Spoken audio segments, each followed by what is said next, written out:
Kyle, what's the show you recommended for me? Rome? Yeah, Rome. Yes. Rome. Okay. So in Rome, there's a character. His name's Octavius, and he's really smart. It's kind of his whole thing. He's the smartest guy in every room. Even when he's like a young teenager, he's smarter than the adults. And they're teaching him to sword fight so that he can be a man. And he's not really taking to it, but the guy teaching him polio is really cool, and he's like patient with him. And he's like, no, you'll get it. You just need to practice more. What he's saying is that you do this more, you'll get stronger and in shape and improve at it. And this is what he said.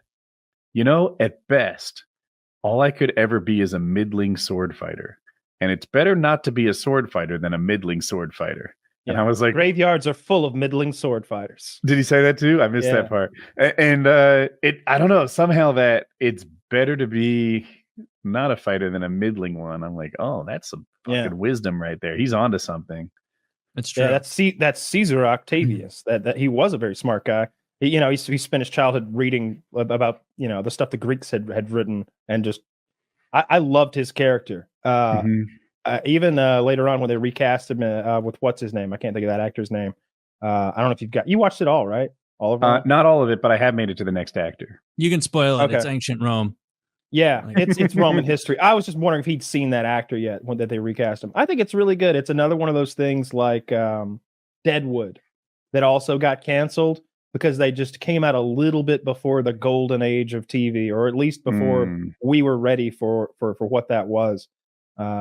Because those are just really well produced, great stories, and they're historical dramas too, which I like. I like when you take something that happened, make it a little bit fancier. Tell me about a whore who existed back then too. She's there. She's running around getting dick. Add her. Like sauce up the story, make it a little better for me. Gladiator is a great example of that, right? Like those are real Romans and real shit that happened mostly. Commodus was really a Roman emperor. All that happened, but you beef it up and make it amazing. That's what Ridley Scott's doing again. Got that dog. Let me shut the dog up. Ridley Scott is. Yeah, I don't know my history that well, so I just assume it's all true. But I am enjoying the show. It's a blast. The first season, Kyle told me that the show ends a little early, so they have to rush and sort of put a bow on the storyline. Yeah. What happens at the first season ends how I expected the whole storyline to end. I'm like, where are they even going from here? And now I'm learning. So. Yeah, it's frustrating to watch. Like, I almost don't want to rewatch that show because it has so much potential. Yeah, I saw it many years ago, and I remember it being sick, like awesome.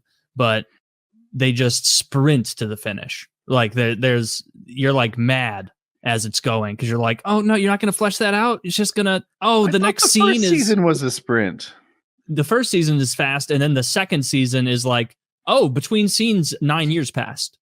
Like that's like literally shit like that. It's absurd. You're watching like, God, I wish they could have fleshed that out more with whatever that main actor is. The really dark haired guy. I don't know what his name is, but he's great. In the first season, Caesar travels back to Rome. Okay, big spoiler. You might be surprised. Rome. Yeah. Caesar goes to Rome. And but like I was like, if this was Game of Thrones, they would take 1 or 2 years to sort of define the landscape, the players, the travel from here to there, the war with the Gauls and the people in his army. They would be building that up. Here, by like episode 3 or so, he's defeated an entire enemy race, and now he's home again. He's conquered all of the Germanic and Celtic peoples. Like that's the part you'd love to see, right? Just nothing but war and big battle scenes. Yeah. But you could tell they didn't have money for that. They didn't have any money for any of the battle scenes. Oh, you're right. Sometimes I forget about like the why. So expensive. Mm-hmm. Yeah, it's so expensive to do a battle scene because you don't want to do a shitty one. You'd rather do something sort of like they did a shitty one. A big battle that happened. I forget which battle scene it was, but like there's basically like foggy photos where there's a guy like, and another guy, and then like whatever, tall dude won, and you're like, you just robbed me of an entire war. Now imagine a war. Close your eyes with us. It's incredible. Huge feats of strength and heroism are happening all around you as the camera pans through the turmoil. Okay, are you going to show us any of this? Here's the blurry screen. Sword shield. It sucks when they do that. That's what early Game of Thrones was like too, though. If you remember the Whispering Woods, we didn't see shit.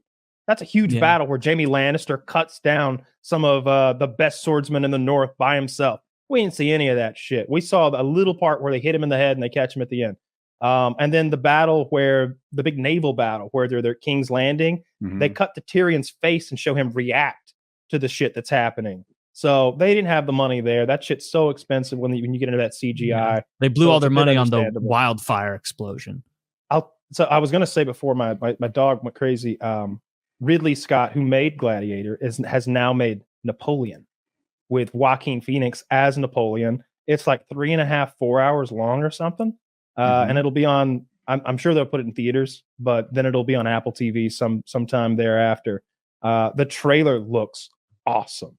Just huge, epic scale, Napoleonic era battles in Egypt, Russia, the entire, and there's this, the trailer I saw, he's like, I have conquered the world. I went to the frozen north of Russia. And they cut to a scene of him in Russia, like shooting cannons on people on the eyes. To the plains of the west, to the sands of the far. And it's great because Joaquin Phoenix is doing kind of a French accent and he's good at that. I'm super hyped for that movie. That sounds sweet.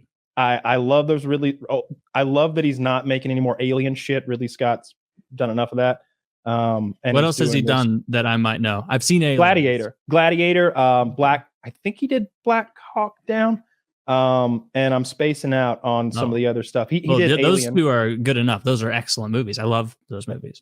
Alien, and I think he did Prometheus and the other Alien sequel. Prometheus was kind of yeah. He's real into the backstory of the aliens, and I feel and I don't. And I'm not. Yeah, that should be like left a mystery, but that's neither here nor there. But I am really pumped for that Joaquin Phoenix movie. I like him a lot. I think next month. I think November. Pretty sure. I haven't seen a movie in theaters in years, and so maybe I'll make that one that I see. I've thought on multiple occasions over the past couple of years, like I want to go see a movie.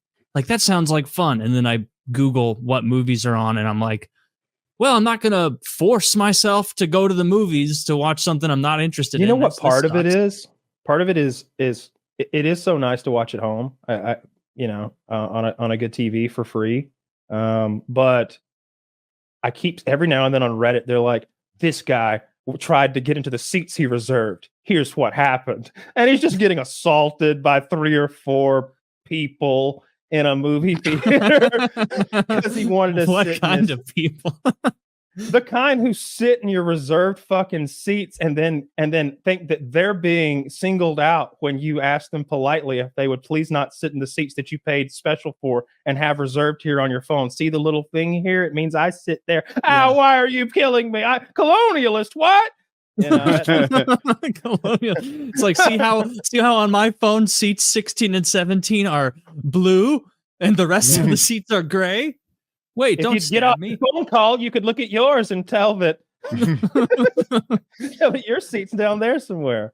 I mean, the last I feel like not many people go to the movies anymore. The last one I went to was Joker, probably 4 years ago when that came out, and I saw it pretty close to the release date. I feel, and even that was like, that was the last movie I saw. I was like a young man when that stupid fucking movie came out. I think it was 2019. I haven't been out of the game too long. Movie. The sequel, it was a good movie, but even that theater was not full. Overrated movie. Oh, I thought it was what's really the Rotten Tomatoes of Joker with Joaquin Phoenix? I bet it's the sequel comes out soon. Why was it terrible? The sequel. Well, it was long and droning. It was like there was one scene played over and over again. It was one note is a better description. Just played for. Was that movie 4.5 hours long? I don't know. It felt like 5.5 hours. It was ridiculous. A little lower than I expected. 2 hours and 2 minutes. Yeah, 88 on 50,000. That was only 2 hours. That movie felt like I honestly thought it was going to be closer to 3. Yeah, not 4. Like you didn't enjoy how they built the tension throughout it of you're seeing him crack. Like he's starting off in a very bad place, and then he like almost the vibration of it increases to the really cool culmination when he's like, "Time, how about another joke, Murray? Murray, what do you get when you cross?" And like he fucking blows De Niro's head off. That was awesome. Like that was such a good, like I like slow burn movies though, and I enjoyed that. Do you remember that there's a speech at the end of Julius Caesar where I think it's Mark Antony. He's up there and he keeps saying an awful thing that Brutus and Gaius has done. You know, and look how they rent noble Caesar's body here. Look at the wound there where Cassius's blade stabbed, and where Brutus's like wound fell. And he's like showing, Mm-hmm. but these are noble men. Who can deny that these are noble men? He keeps going back to that. That's his fucking chorus for the fucking song of deception he's singing. It's beautiful. It's one of my favorite things. I don't know Shakespeare, but I know that speech. I love it. I relish it I play it all the time. Is it in Rome, the TV show? So they don't do the speech itself, but what you get, and I actually like this, is they have common folk in a bar describing having heard the speech. They're like, fucking Brutus go up there. And he's all blah, blah, blah, economy, numbers, money, this and that. And Mark Antony got up there. Everybody likes Mark, you know. At first, he was saying how what they'd done was good. And then I started thinking maybe it wasn't. And it's his slow-witted like brain. Like he's explaining how he was duped by the slickest guy in Rome because Shakespeare's writing him to just completely win the crowd over and turn a crowd that was there to be like, yeah, down with the dictatorship, to one that was like, get those motherfuckers that fucked up Caesar. At the very end, the crowd is incensed. They're roiling. They're ready to get somebody and burn a fucking house and get their wives too. And he's like, wait, noble friends, you have forgotten the will of Caesar that you would bid me read. Give me a moment. Let me read what Caesar has left unto you. To each and every man 100 dinar. And everybody's, Caesar's so generous. And he has left unto every Roman man to walk in his orchards and his parks and his gardens of leisure. For all time they are given to the Roman people. Oh, mighty Caesar. Oh, and then it's just, he's got them boiling by the end of it. I love that fucking scene. I'm still watching that Dan Carlin thing, the Supernova in the East, about the Japanese in World War II, and it's so good. I'm like, I feel like making you like the Japanese more. Oh, it makes me despise them. Hating them? It makes me despise those scummy pieces of shit. Oh, they're awful. The Australians were hardcore.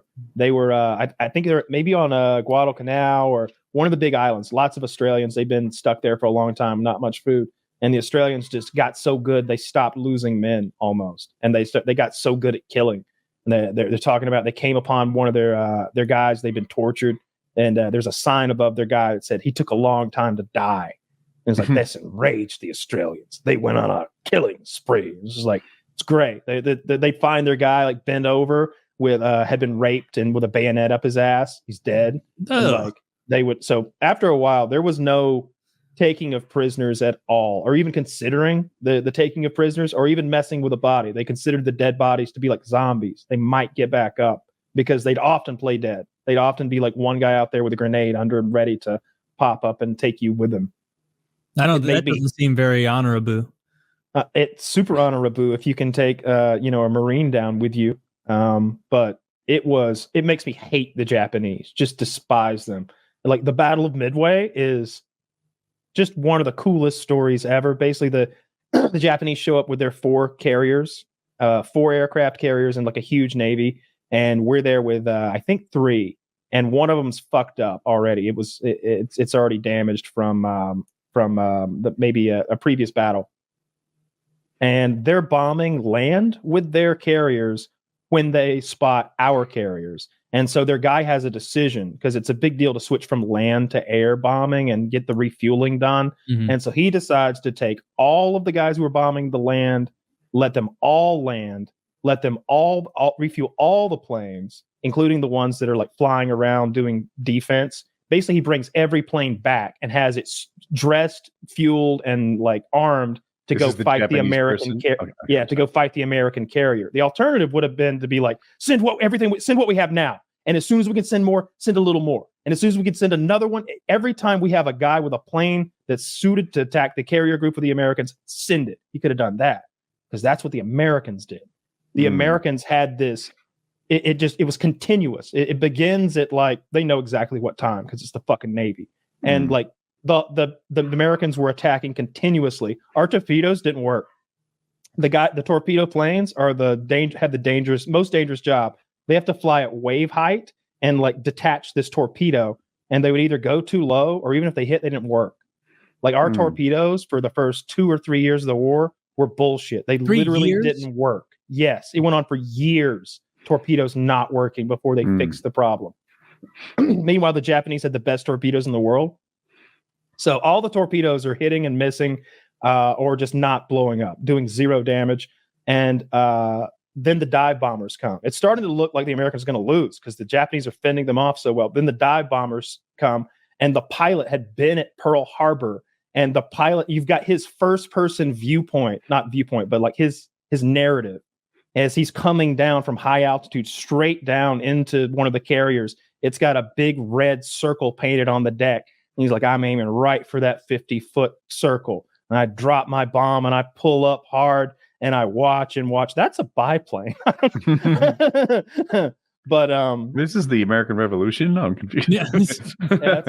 But he hit. They hit 3 of the Japanese carriers. They destroyed 3 of the Japanese carriers in that battle, and that changed the whole war. Like that's where the war changes. The Japanese lose 3 carriers, and even though our shit is heavily damaged, I think they sink one of our carriers in that battle. But the reason they sink our carrier, if I remember correctly, they came and attacked our carrier, fucked it up, dropped bombs through the deck. There's wooden decks on American and Japanese carriers. The Germans had steel decks, I think, or the British did.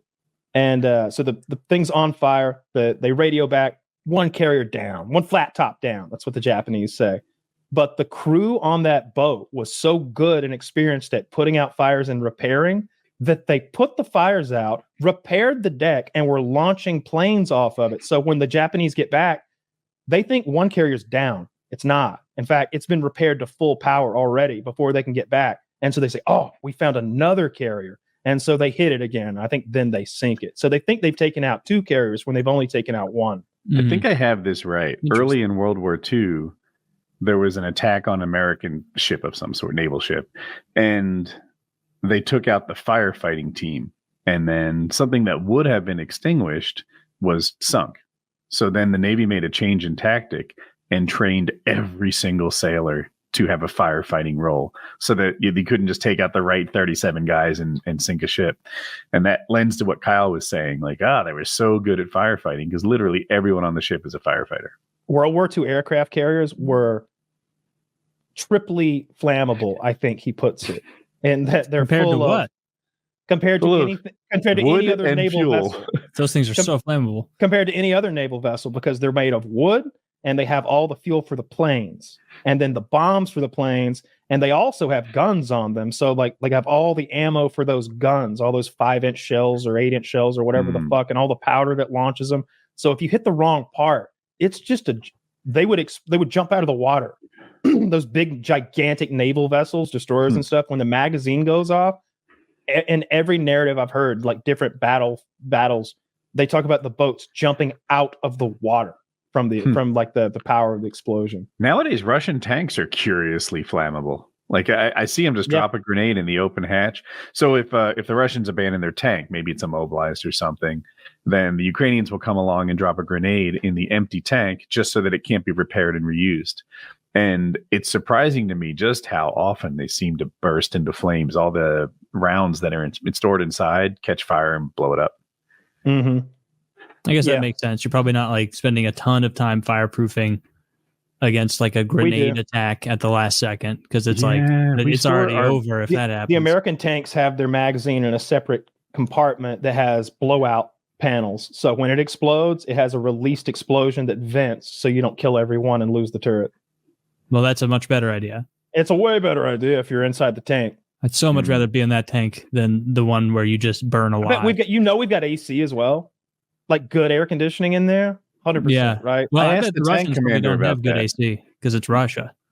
What'd the I tank think he commander say? said that Russians don't have AC. Uh-huh. I think he said the Israelis have AC suits, like there's a hose that goes onto what they're wearing, and the would. Americans have AC, if I recall. It's something It's like fucking that. cool. I'd love an AC suit. Just walk around all the time, like water circulating in it. I think like it was cool powered water. by the tank. Like the tank has a hose that you put on your, I'm making it up, shoulder, Yeah. and now you're air conditioned inside. I wonder if it's like I would want liquid to be radiating through it, like an engine radiator. Like you're a computer?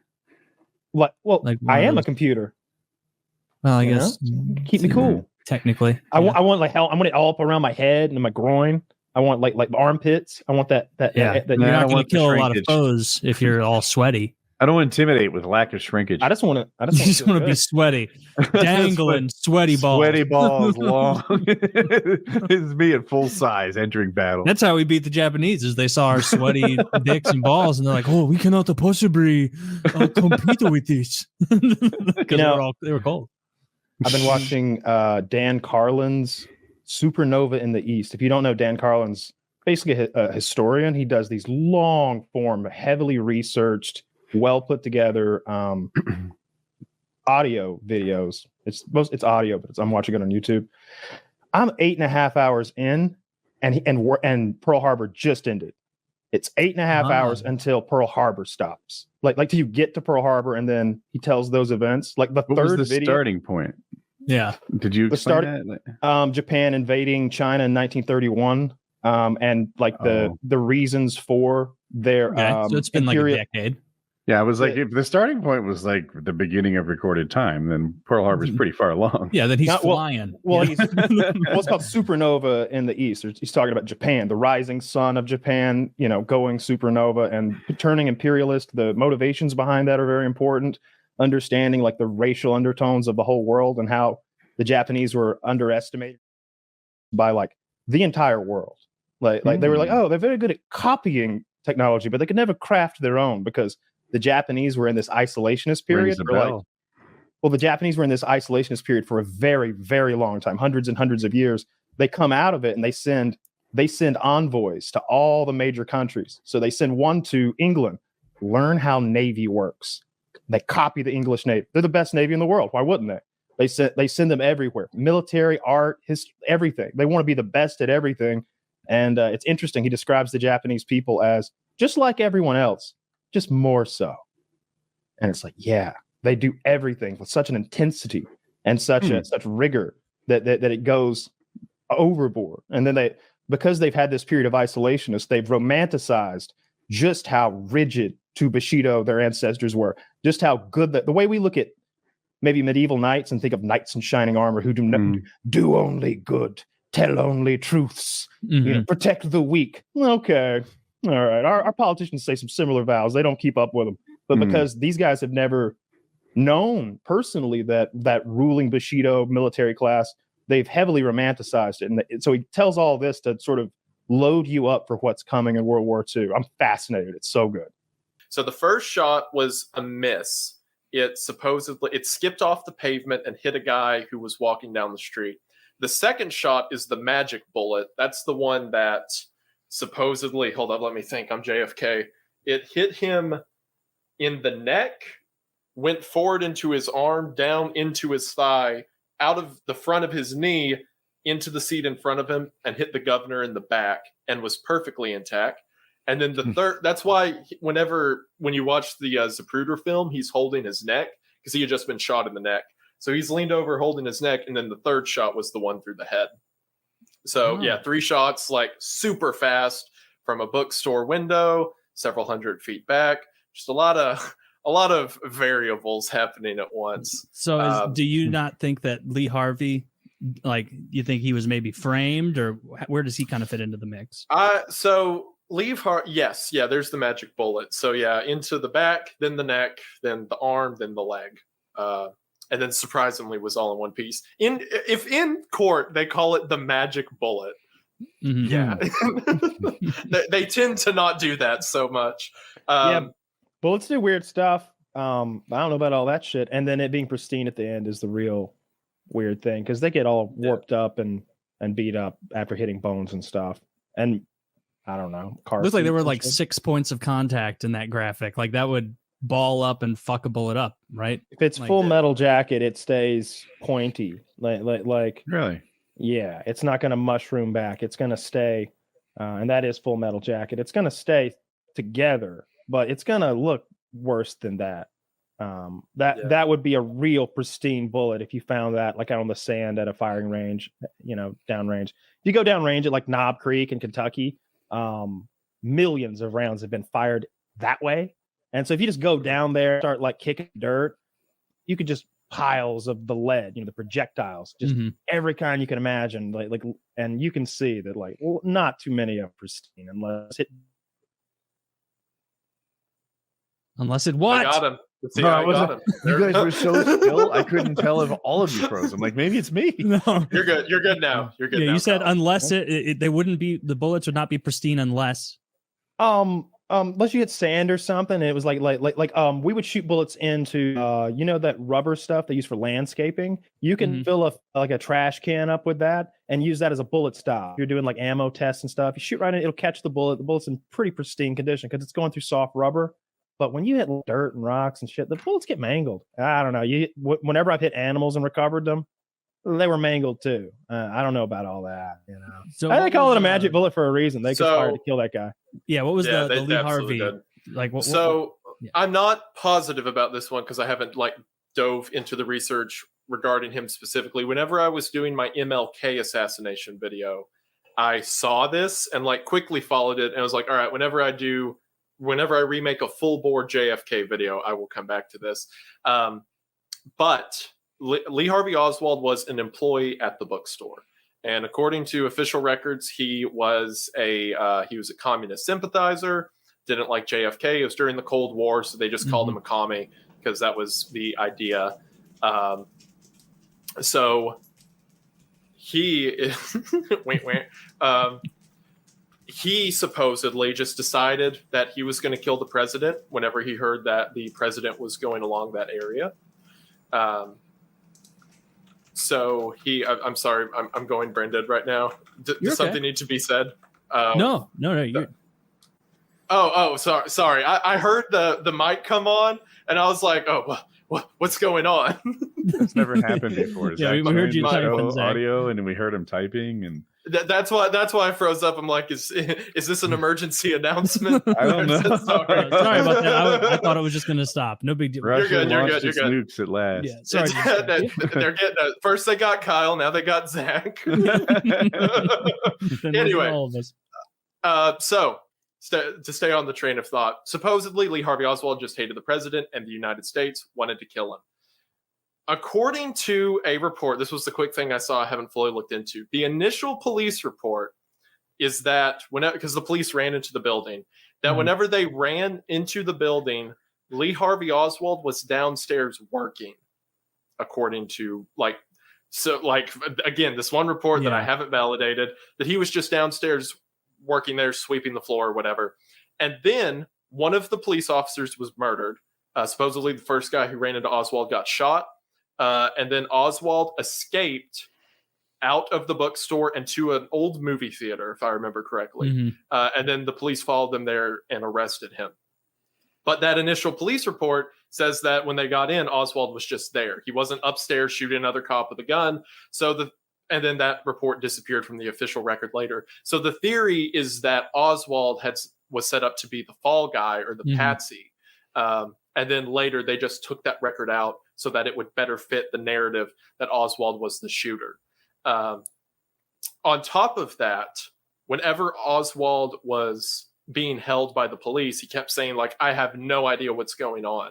And then whenever they explained like the shooting and everything, he said, oh, so I'm the patsy. I'm the fall guy. That's how this is going to work. And then he gets shot by Jack Ruby. So a lot of people are dubious over the Oswald connection.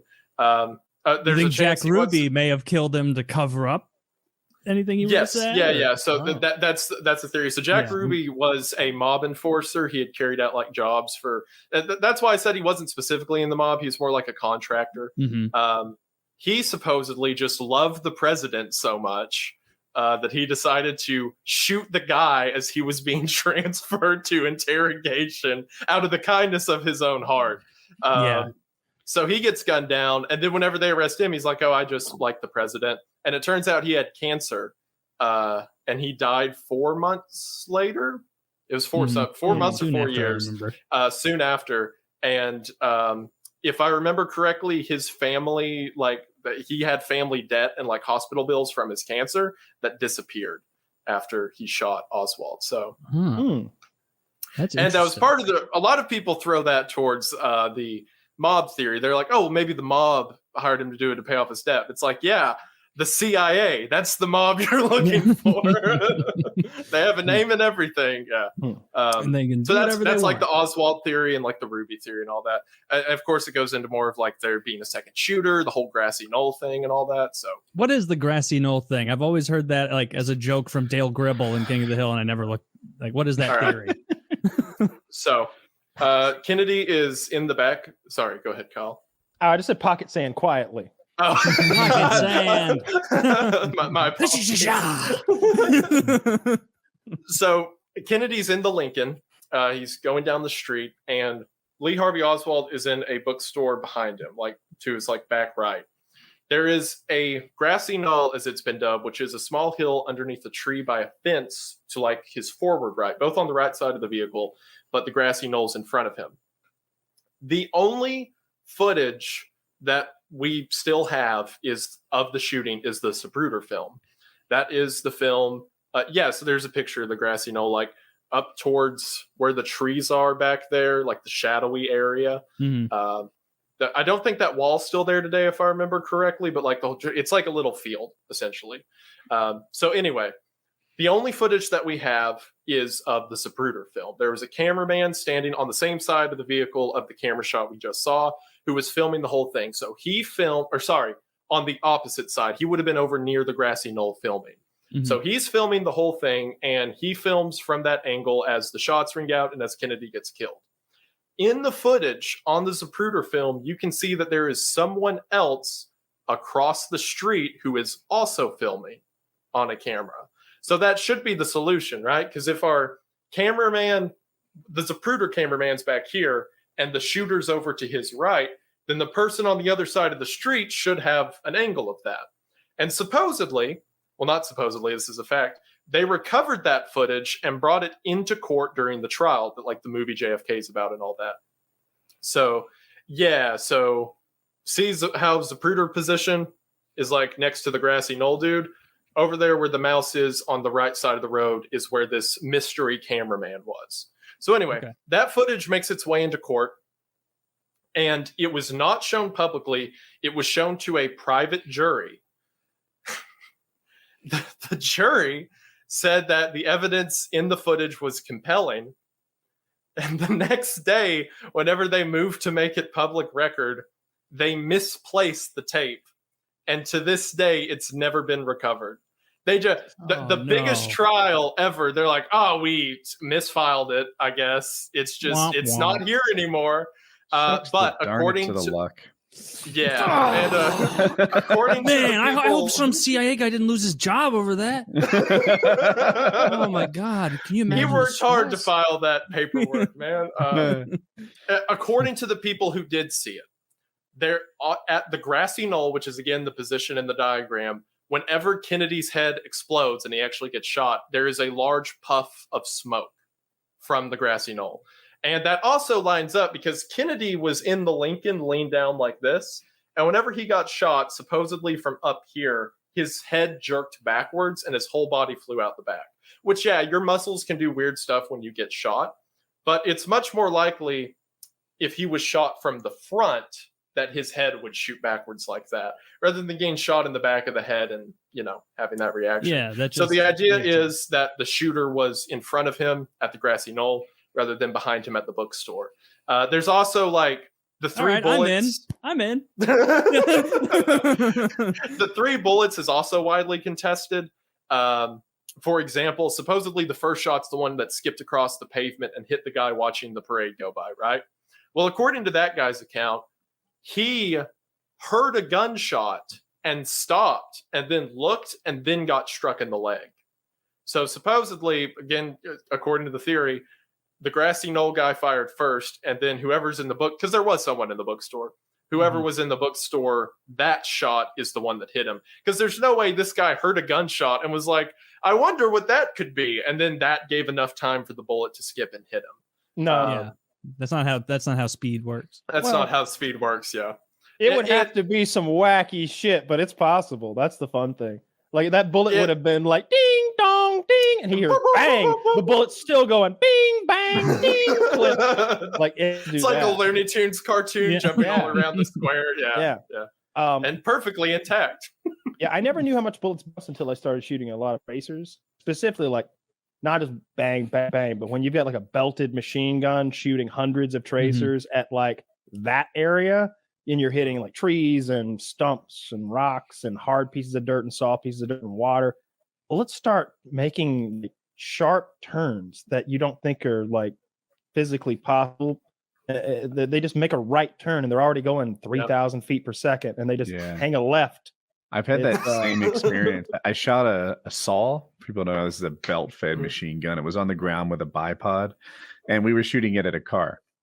And after the bullets hit the car, in my mind, they vanish, turn to powder, stop, disappear. Yeah. See, like, the CIA thinks that way too, actually. Yeah. But in reality, because they're tracers, you can really see where they're going, and they're just zinging all over the place. Sometimes back at you. They do crazy things. And Kyle's right. Like that story they tell is improbable, but not impossible. So. What's crazy is it's like, okay, you're expecting me to believe that some wonky shit happened the day a president died. I'm not going to buy that. Look, a president already died today, so I'm going to just assume everything else went like it normally does in our plane of existence, and assume y'all had a guy hiding over there, one up there, probably a third we don't know about who just didn't have a clean shot. Like, right. I think they conspired to kill that guy, and there's just so many reasons. He was a fly in the pudding, or whatever they say, in the ointment. Is fly in the ointment? Yep. That's what Biden was talking about. Yeah, I think I'm a fly in the ointment. Life tries to get rid of me, but I'm stuck like a fly. And there was a lot of reasons they would have wanted him dead. They also did suspicious stuff that day. Like every time the president goes somewhere, they put Secret Service everywhere. And the day of the Dallas drive, the Secret Service got together and they were like, hey, there's something like, I think the number was 1,200 windows he's going to be driving by. That's too many to cover. Let's just no security today. I did not know about that. He's too exposed. No one watch him. It's just a wasted effort. Let's hope. Like that can make he's sense. In God's hands now. Yeah. Why don't they just say, let's not do it? Capable hands. Let's put the fucking top up. Whose idea was the top down? I always think back to that scene in The Office when Michael is driving and Dwight's in the passenger seat of his convertible PT Cruiser, and Dwight thinks it's so cool to let the top down, but it's the middle of winter. And he's like, and he's already unbuckled them, and they're coming down, and there's no choice anymore. I just imagine that shitty governor of Texas wanted his picture taken with the president. He was like, no, come on, and he's like twisting how put the top down, put the top down, and the wife is like, fuck, this guy's an asshole. He's like, is that the view from the grassy knoll? Oh. This would have been where the shooter was. Yeah. Wait, there could be clues on the fence. All right. Look, he wrote his name right there. Right there. His name's Roy Sanchez. That's Roy so Sanchez, you son of a gun. The trees know. I like that. Yeah. The trees know. That's pretty good. That goes hard. That's good. The trees know that is good. That's a lot closer than I thought it was. The way that looked, like, I don't know where he was when he got shot in perspective to like where that camera was just sitting. But if you were trying to shoot a guy in that Suburban or whatever down there, that wouldn't be a challenge at all. It does. I thought that same thing, but also I don't know. You know how cameras work. I feel like I can't take it at face value. I was just kind of looking at the sidewalk and the steps and kind of like doing a little. It's I not feel a like long I could shot grab at all. It's like 70, 80 feet maybe. If I remember right. Yeah. Okay. Yeah. I have 70, a lens that would make that look like a hard dead. shot and an easy He's shot. super dead at 70 or 80 feet. Especially if you miss and you have a guy to cover your ass. Yeah, you've got like what's funny is if that's true and they each fired like 3 shots, right? they were horrific. For like a couple seconds, it was like the Wild West, just bam, bam, bam, bam. He's missing all the shots. They're skipping over the car. Yeah. Too bad he couldn't like Mr. Magoo his way out of that. Like he reaches down to tie his shoes at the right time. Gets up and makes something. It's like the tires are popping behind him as he's like, through the street. Yeah. That'd be so funny. Yeah, but that's not the world we live in. You want to hear a sad story? I heard this today. It's how sad. It's a little depressing. So, in the 60s, this guy became the first person to ever circumnavigate the globe in a a sailboat solo. And he made a pit stop in Australia. He left England, went all the way down Africa, past Australia, around Cape Horn of South America, and then back up. Right? It's by himself. And nobody thought it was going to be a big deal, but the public really clung on to it. It became a big news story. And the newspaper that had paid him a very small amount, actually, for his story, did bonkers sales because they had the guy's story that they could print and publish. So they were like, we got to get some more of this. We made a ton of money off this guy. It didn't cost us anything. Let's sponsor a new race around the globe. But this time, no stops. That'll be the new thing. And we'll like whoever gets the best time gets $70,000 in adjusted monies. And money. So it brought out the best in the world, like a dozen of the best solo fucking sailors in the world. They had these wild accomplishments that they had all achieved in various fields of sailing. One of them had been in the Navy for many years, just all sorts of stuff, except for one guy. This guy needed the money. Okay, this guy was an Englishman who he had a business selling navigational gear for boats. It was failing.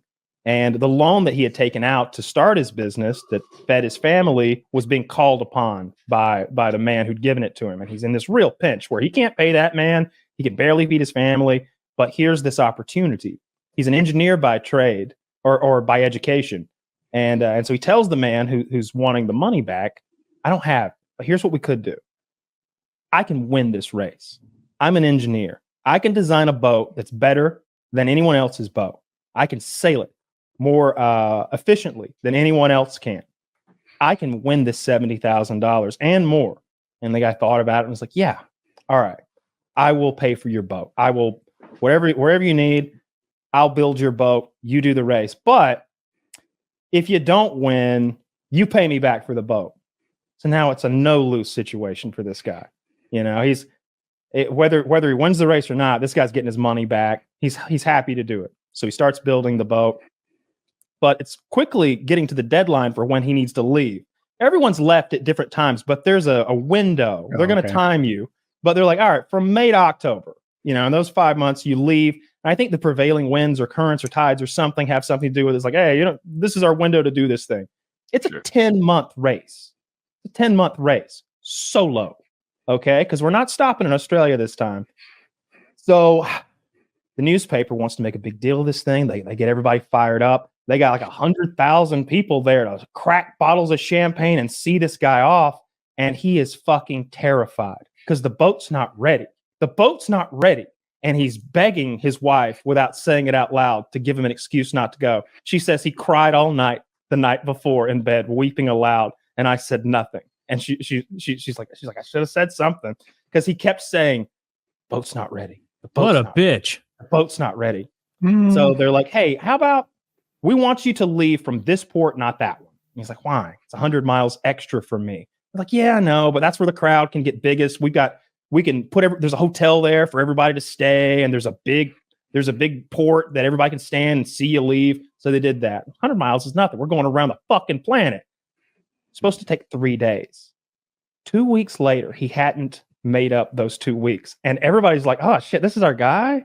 This is our guy? Because everybody else is like halfway to the bottom of Africa. So he takes off and he's right away, something breaks. Like as he's leaving, they're like, oh, look at that broke. He fixes a little, takes off over the horizon. Things continue to break. They have his journals, his logbooks. It's just like one thing after another. Another screw fell out of the wheel down to 2. Just all this crazy shit. Like he's using Morse code I don't know how that works in the water, but somehow he can communicate with that back to England. Mhm. I really don't know how that technology works in the 60s, but basically, he's taking on water, and he knows he is. He's getting like 30 gallons a day, and it's trimaran in one of the Morans, what do you call them, the pontoons or whatever. Yeah. And then 75 gallons are leaking into the boat every night when he rests. But he can't quit because it's this huge embarrassment. He's terrified to fail because they've got the whole country invested in him. They're cheering his name back home. So he realizes he can't win. He realizes he can't even make it to like around Africa. So he basically decides that if he fakes his logbooks and pretends like he went around the world and just hangs out in the southern Atlantic for months and months, then when the other guys come around, he can just fall in behind them. And he doesn't want to win. He just doesn't want to be humiliated. He just wants to finish. He wants a finish. And he figures like nobody's going to look into my logbooks that heavily because I'll be like 8th place. There's a dozen of us in the race. 4 drop out right away. Then 3 more sink. Then finally, the 4 remaining make it around Africa, and this guy's losing it. He's been at sea for months and months in the South Atlantic by himself, treading water, basically, chilling. And he's like, oh, finally. He radios back home, lets him know, like, I'm in 4th place or 5th place. I can't win, but I can finish. And they're like, disappointed, but it's okay. And then the Frenchman who's in the lead says, making sailing a contest is against everything that sailing's about. And he turned around and he started sailing around the world in the opposite direction. He said he wanted to do it again. And he did. Badass motherfucker. Damn, the French guy was cool. And then so now there's like an Englishman and like some other guy still ahead of him. Mm-hmm. One of those guys, they both like sink or quit. And so now it's just him. Oh, one of them makes it, the other one sinks. And now everybody's looking at him. He's gonna win. Like based on where he's telling him he's because one guy was prepared for it and took a smarmy French approach and turned around. Like the other 11 sank. And so you can see in his logbooks, he realizes they're going to find me out. I can't go home. So he sails west and he slowly goes insane. And his writings in the logbooks are like something, it's like poetry mixed with the insane ravings of a madman and a mathematician. So he's so smart that there's like these equations everywhere. And I'm sure they mean something. Like they said that cognitively speaking, it was much more difficult, all of the forging the logbooks, than actually just navigating around the planet. They're like, that's a hard thing to do, navigating around the planet. But what he had done, forging all those logbooks and the math required, was way more difficult. They found his boat, wasn't in it. They got his journals, and they sold them to the newspaper. Oh my God. His family got nothing. Of course. And, what shitty newspaper was this? Some need to boycott. I don't recall which. It was so sad, but they've got Taylor will never buy that paper. Not once will I buy the Washington Post of 1805. Oh my God. Yeah, that sounds like no one was ready for this race. It's 1960 something. It's like mid 60s. Oh, so like well into the time that sailing around the world is like whatever. They were the first people to do it. Like you're doing it in a sailboat. In a sailboat. Yeah. Okay. Well, no, by yourself in a sailboat. Kyle's saying that people hadn't been doing it solo until then.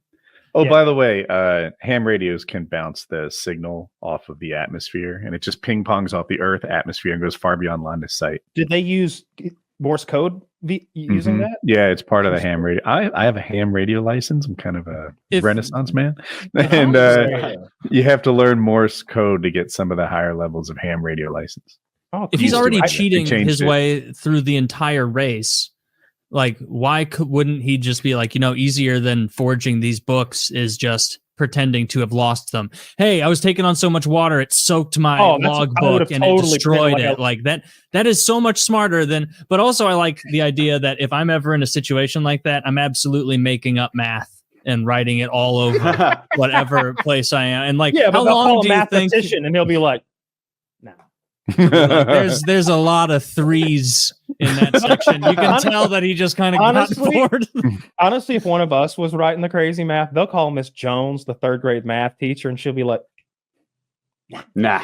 Yeah, right. All they need to know is like order of operations, and like this guy's retarded. He doesn't know what he's doing. I would You draw try to something pretend that like you're looks a like beautiful- math. Yeah, you like try to like pretend what it's you a beautiful imagine math and looks you're just like. doing basic algebra.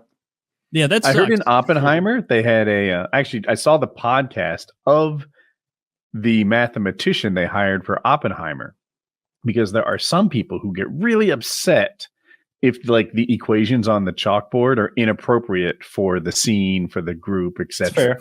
Apparently Goodwill Hunting has like bullshit easy math in it, and they act like he's a Fields Medal winner. Let me give you an example where you care. All right, it's a hockey movie. They got plays on a chalkboard in the background. Now you care. Okay, that's fair because I drew the plays instead of someone who knows. It's just X's and squigglies. It's just X's. There's 9 There's players. too on many. each There's side of too the many X's and not enough O's. I would draw pissed. up the flying V just for people who know that know. ice. Yeah, the flying V. that would have been a good end to Miracle, where the American team's like flying V, and then they just immediately humiliated because they go. I don't think against a Miracle on professional Ice team. is the best hockey movie. It's a good one. Definitely a good, okay. inspiring Paul sports Newman movie. The one with Paul Newman is Slapstick, maybe? I Slapshot. didn't like Slapshot. Everybody loves that but me. dude, when he puts a bounty on, they're like, you can't put a bounty on. It's like some beer league. You can't put bounties on people. I just did. Yeah. And then those Yeah, I brothers like come Slapshot. out with their teeth knocked out and shit during they start the fight before Hanson the anthem brothers. plays. And Yeah, they're bleeding during the anthem. Is a hammer better at anything than an axe? And Nails. they got armor. I knew nails was coming as soon as it left my mouth. Yeah, I don't know. I don't If know. they're what wearing else. armor. You think it's better with armor? Because it's just Yeah. weight based at that point, right? Would an axe hit just as hard if it was the same weight? Yeah, if it was the same weight, but you'd need an enormous But axe to make the same weight as a hammer, you know. I think those war hammers were blunt on one side and pointy on the other, and they were meant to like pierce Oh, through. if they're spiky on the other side, I think They I like are. that side for hitting people. Yeah, it depends what they're wearing, right? Or where you're hitting them. You hit them in the head, you use that blunt side because it doesn't matter. You're fucking Hit him with any side. killing them. You hit them with either side. Yeah, it's not gonna go well. I would not have if I was in like medieval war or whatever. I don't know like how much of an option you received on like what class of weapon you got. They probably just assigned you bullshit, like a pitchfork if you were poor or a serf.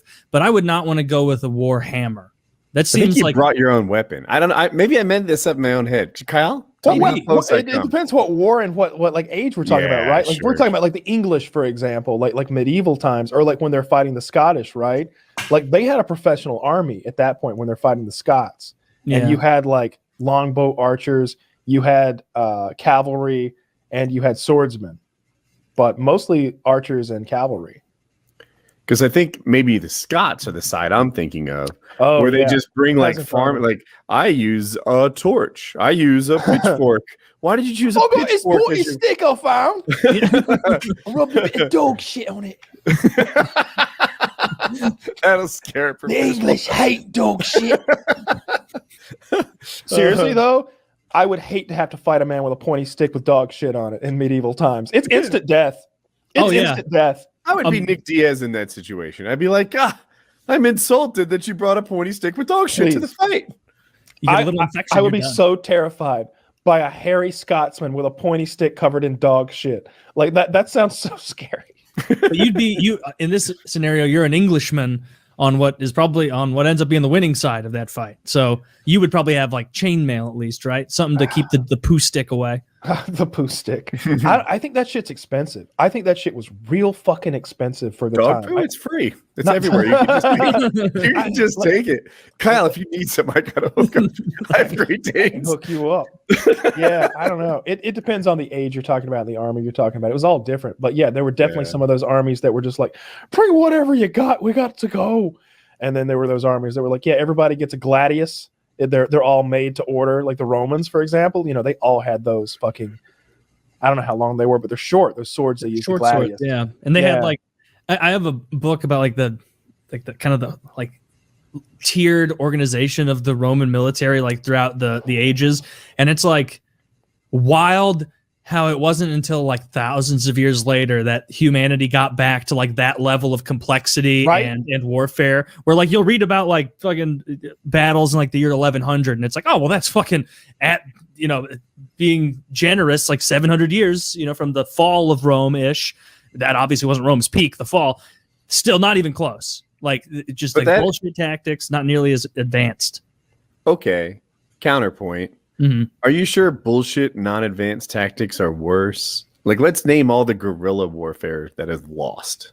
Well, that's different. That's completely different. Like the Romans would conquer countries, right? Like guerrilla warfare is its own animal. Like they had that's the whole problem they had with Hannibal. You know, like coming over the mountains with the fucking elephant, the Carthaginian. But whenever they would face someone, the Romans, just the way they broke down their army, right, in a very modern kind of way, we really copy the way that they broke their army down into segments and smaller groups and everything. Yeah, and the way they equipped their army was the way you equip a professional army in modern times. Like nobody's going into the Marine Corps and like, hey, what kind of gun did you bring? I got my daddy's 30-06. Oh, that's cool. I got a shotgun. We've been like nobody's 22. No. It was literally like we all get an M4. Like we all get the same ammo. Like, and this that's what the army you're describing lost in Vietnam, right? Now, I was listening to a soldier tell stories about his Vietnam experience, and he gets to Vietnam and he's really surprised they're not like throwing rose petals at him and stuff. Like he's there to liberate them from the bad guys, and he was invisible. He didn't get any attention. He didn't get any love. Yeah. And then what happens is he's like, we would see like 2 soldiers a month. Meanwhile, we would take like 75, 80 casualties a week.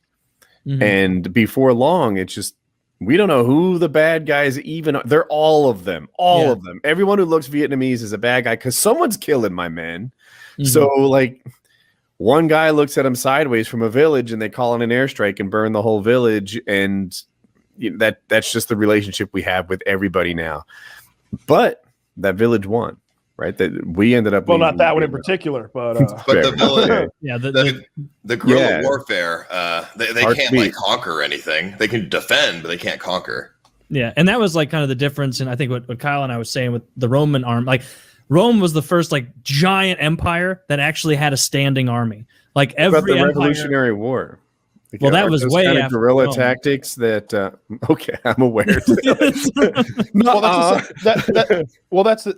That's defense again, right? Like they're defending what's essentially their homeland against what's essentially the reason Rome did so well was because of organization and because like when Rome sent in legionnaires, that was that guy's job. He was a fighter, and like he'd walk into some Germanic area that they were looking to conquer and. All the German tribes, and they're like, fuck it, that guy grab an axe, you know, you're a butcher, grab a cleaver, like, and that's why they were so good at conquering. And also they were way better than we are at utilizing our military, like just raw force of labor. Because when the Roman army wasn't off conquering and fighting, and they would shift out constantly to keep fresh people in, like they would go build roads. And what did those roads do? They made it so they could transport their army and like all their resources faster than any empire in world history across the fucking Mediterranean, so they could respond so quickly. So I'm not sure about the Romans, but like Genghis Khan did very well because being conquered wasn't so bad. Suddenly they went from like some sort of royalty-based family system to a meritocracy. And you know, if you got conquered by Genghis Khan, then, you know, you might be better off than you were beforehand. Genghis Khan gave you 2 options, just like the Hittites would. And one of them was being conquered, and the other, one of them was surrendering, and the other was always horrific. It was always just horrific. But the thing is, surrendering wasn't bad. Surrender like wasn't bad. Better off if you surrender. He could come in there, and now you get free healthcare. That was true of the Romans as well, right? I mean, lots of Visigoths than their organizational structure. Yeah, plenty of Visigoths and Celts. I'm sure were just like, yeah, it sounds like a deal. You guys have roads, huh? That's cool. What kind of gods you got? Interesting. But and they would give them jobs. They'd be like, oh, you'll be an auxiliary force in the Roman army, so you'll get like a little bit of money too. Yeah. And it's our currency, and we're the warfare biggest throughout the ages is really fascinating. There's so many good YouTube channels for that. I watch hours of that shit. I like that stuff a lot. Yeah, Genghis Khan was a scary fucker. Just real brutal stuff. The boiling of people alive and crushing them with weights and stuff slowly, and just all sorts of just really tactics. All of our execution methods seem pretty like generous and nice compared to what they did back in the day with like crucifixion and the bronze bull and what was it What's the bronze bull? That's where you go ahead. So they had this big bronze bull, and they would put a person inside of it. It's hollow. And Like it was the one made in Wall Street, kind of like the. just like that, except they'd make a fire underneath it to slowly cook you alive. And your screaming would be projected through the nostrils of the bull, and it would sound like a bull roaring, because bulls like coming through, like almost like making a wind instrument out of the oven that was cooking you. Good golly. Now, a lot of these at least some of these tortures you find out are just kind of rumors and didn't happen. Did this Very happen? true. This happened, yeah. There was some like the Iron Maiden that was like made up. That's like a That's the one where it's like the scary, like, oh, they put you in this casket and then they closed the spikes on you. And it was just kind of instant and messy, I guess, like a huge pain in the ass for the executioner. But this other one is called scaphism. It's from we've done the boats many times. Oh, we've done that. Okay, scaphism's fucked. I believe that. I believe that happened in Vietnam. I believe that happened in Afghanistan. I don't know how to measure Iraq. Korea was the last real loss we took, in my opinion. Korea, what happened? Not Vietnam? No, because we decided to lose Vietnam. Korea, the Chinese came and kicked us out. Like we lost Vietnam because we didn't want to. It's true. It's a story. I'm waiting.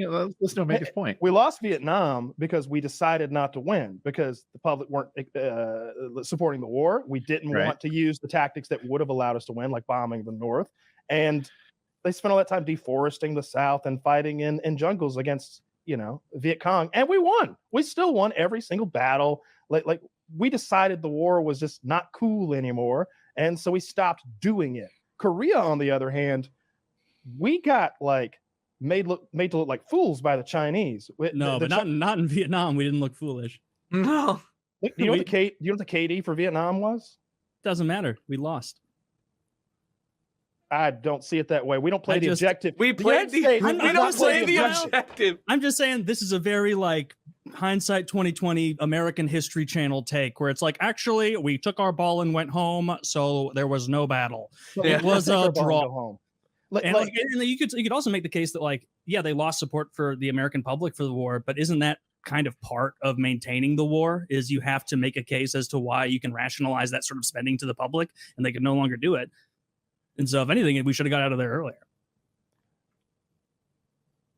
I don't know what that has to do with anything. I just think that's a war that we chose to lose. If we wanted to win it, I mean, why don't they start dropping nukes on the north part of the country, right? Or send 1 million men over there, or just keep grinding them away with bombs. We never bombed the north. I always go back to that, but it's just the truth.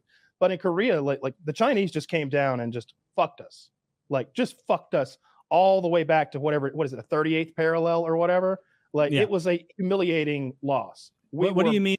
And I'm sure you can educate me on this. So we didn't napalm in Vietnam, North Vietnam.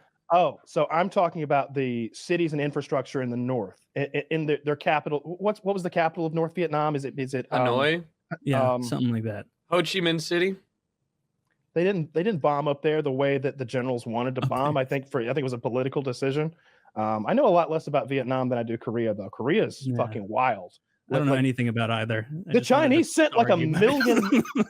So I did an 18-page paper on the French involvement and the American involvement in Vietnam, and let me tell you, this dude named Adarn Westad wrote a large book, and I read it all, and I retained very little, but it didn't seem like he thought we won. So Adarn Westad, he was pretty adamant on the L we held. No cap. Have we had a really big, no one can deny victory since World War II?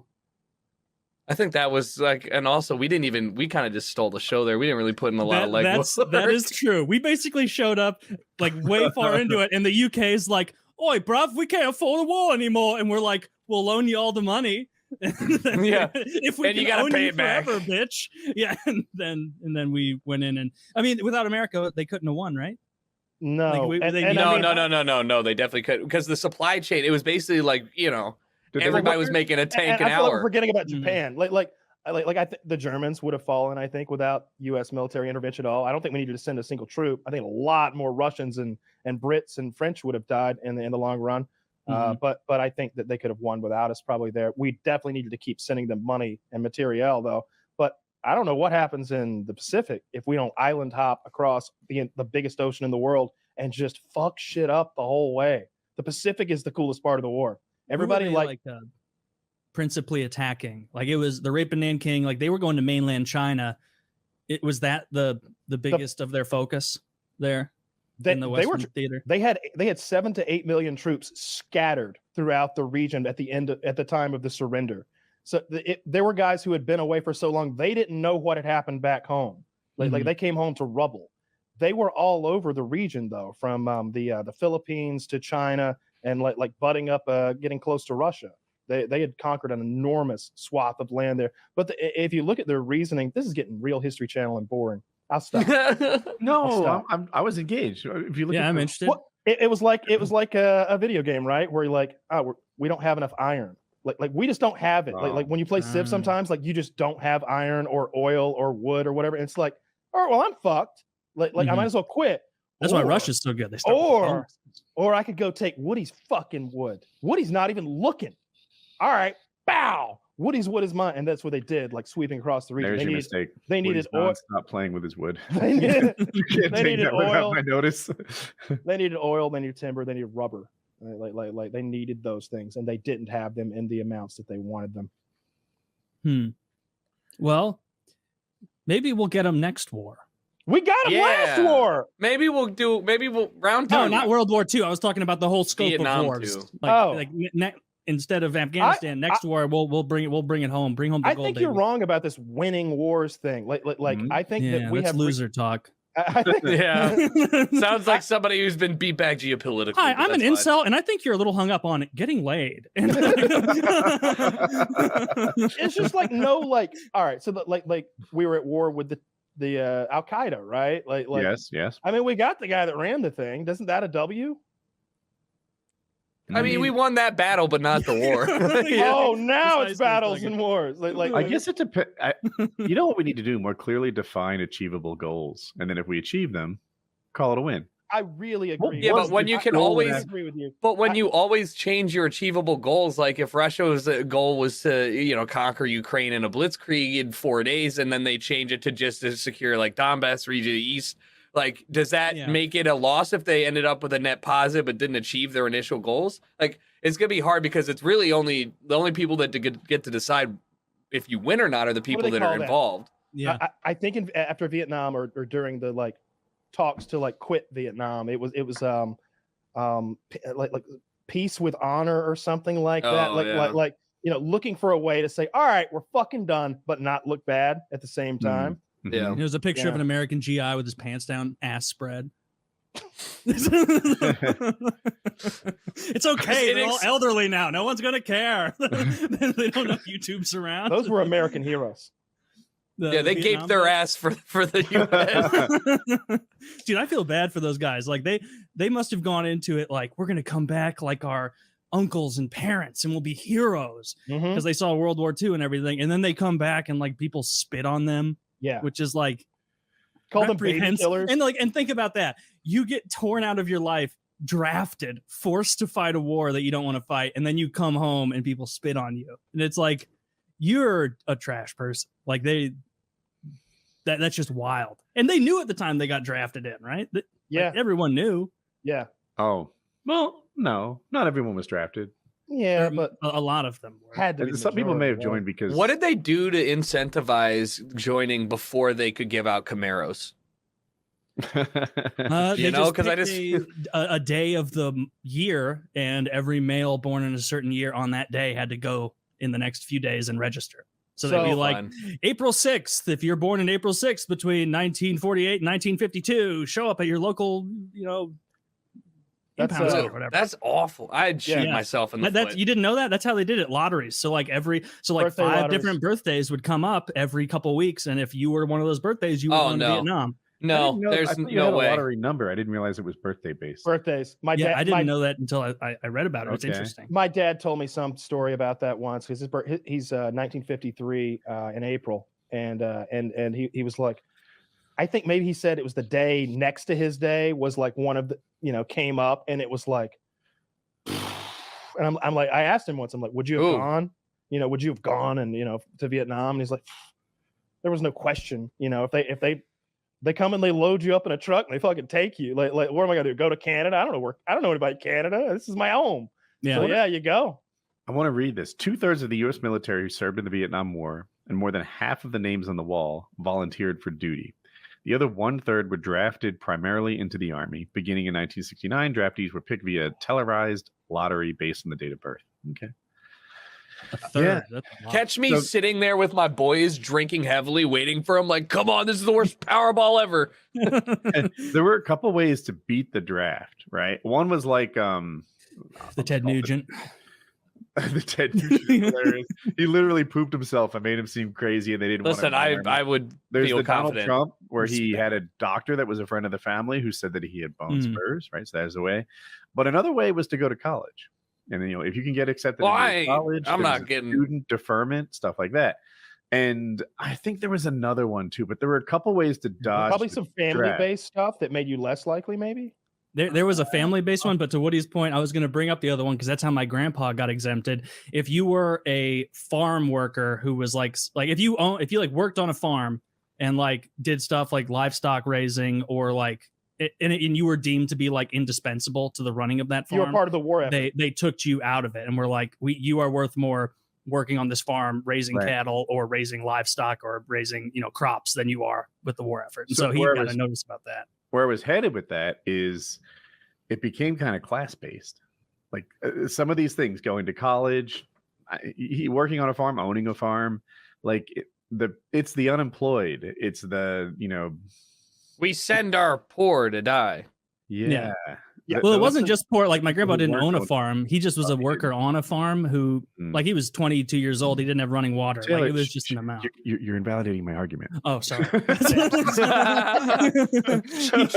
don't want your anecdotal evidence to the contrary of Woody's point. But yeah, there were some, maybe being a parent. I'm not sure about that one. But yeah, there were some class-based things that let you avoid the draft. And like Tucker said, we sent our poor to war. So probably you won't do that again. I think we're a little more hip to that. Eventually we will. Every country in the world sends their poor to war. The next time we need to send people to war, it will be poor people. When it's time to snatch people and draft people, the same thing will happen. It will be poor people. There will be ways to get exemptions, and the poor won't be able to come up with them. It'll always be that way. It has always been that way for all eternity. Kind of point. Like that's why that's large reason of why the army is built off of like reliable pay, food, and housing. Like that's like it's like, oh, you can't get it elsewhere. Well, look at this. It's not good, but like you get it. So all the way back.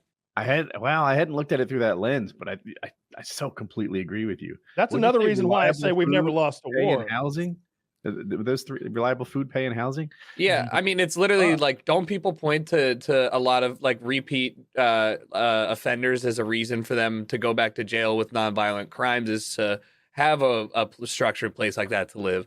And I mean, like that's also a definite draw to the other one. So in my little universe, I've seen adults, parents encourage their kid to go into the military when they think they need that structure. Right, so you're sort of talking about how the kids might opt into it because I'm talking about a need using the military as like because it really is. If you're looking at it, your likelihood to see combat as a United States military serviceman right now, like probably the lowest it's ever been. Right, we lost how many people in the 20 years of Iraq? Like your likelihood of dying in a conflict. Like we're looking at how war is changing and stuff. Like I see a lot. I had a lot of friends of mine who pre-pandemic were working in the music industry. I say a lot. I mean literally 2. But that's a lot versus 0 my whole life, right? That went to the military. He was like, why would I not go get stationed? I'm Korean American. Why would I not go get priority station back in Korea and get paid for it and do menial tasks over there until like things settle down? And I'm like, oh, yep, okay, that's an outlet that a lot of people find themselves in. And something that like you saying that brought it up in my mind, like just kind of realizing this now, like a lot of the people who are like brought in like grunts, like army, like that in like Vietnam, that would have been like the draft people.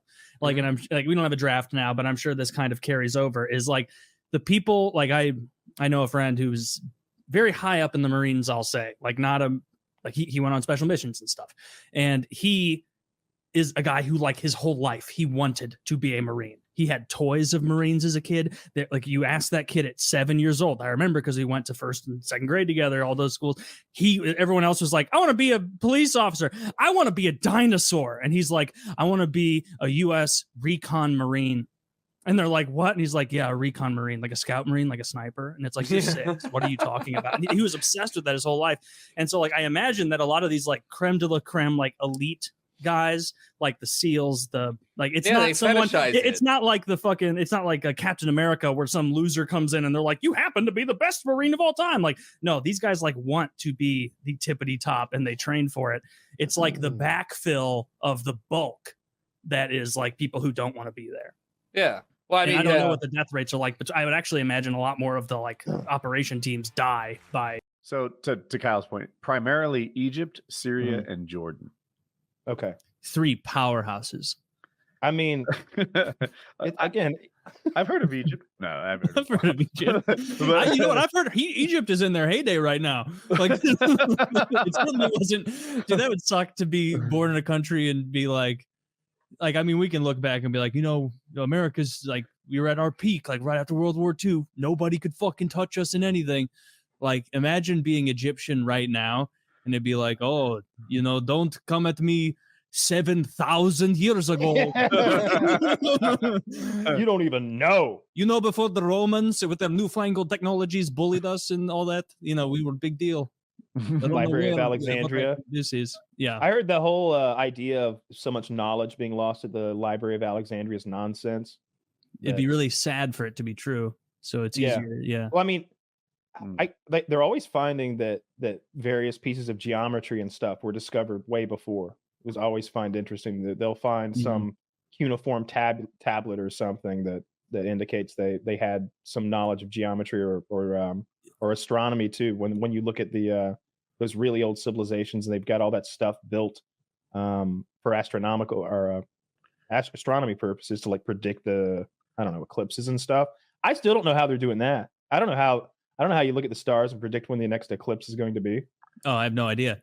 I'm completely reliant on smarter people for this task. But those like proto-Mexicans with their flat pyramids figured it out. Proto-Mexican. I mean, do you think like the Aztecs would have been embarrassed if they saw the Egyptian pyramid at the same time concurrently? Oh yeah, they were high on their own supply for how. They'd be like, when the sun sets, you can see a snake, and like, you cannot see the sun behind my pyramid. Yes, my pyramid blocks out the sun. It is made to the sun god Ra. Were there many Aztec pyramids? I know there were some, probably multiple. I don't remember if it was Aztec or Inca or Maya or what, but it was like those step pyramids. Ziggurats? Yeah, kind of like a ziggurat, yeah. Except not nearly as big as like the Giza pyramids. Yeah. I always say what I said is a thing that like one of the unique things about them, when the wind blows, they make a certain noise. Like when the wind blows past the thing, it makes a noise. There's the other one where you clap and it like reverts the clap back. The sound will go to the top. In this case, a pyramid. And if it's there a cavity or a temple, like in this case, the echo will come back to you. If you clap in front of an Egyptian pyramid, nothing happens because the sound goes away. But here, the sound comes back. Why it sounds like a bird? Don't ask me that, because we don't know. But this is really impressive.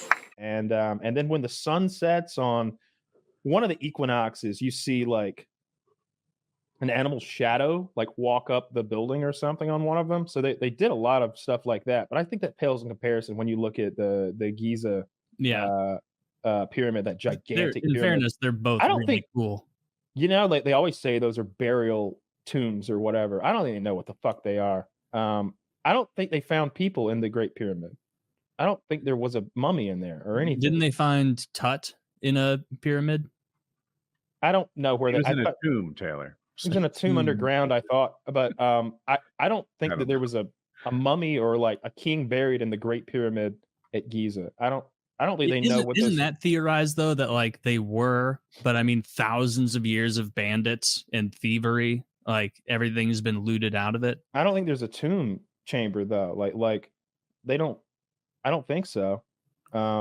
Is that just like hokum nonsense where they were like, oh, and the Egyptians, when the pharaoh died, his servants would be thrown in with him, locked in the tomb, so they could serve him in the afterlife. So that happening, they would do that. They would do that they would like put your dog in there, your pets, like your favorite fucking knife, like your favorite foods.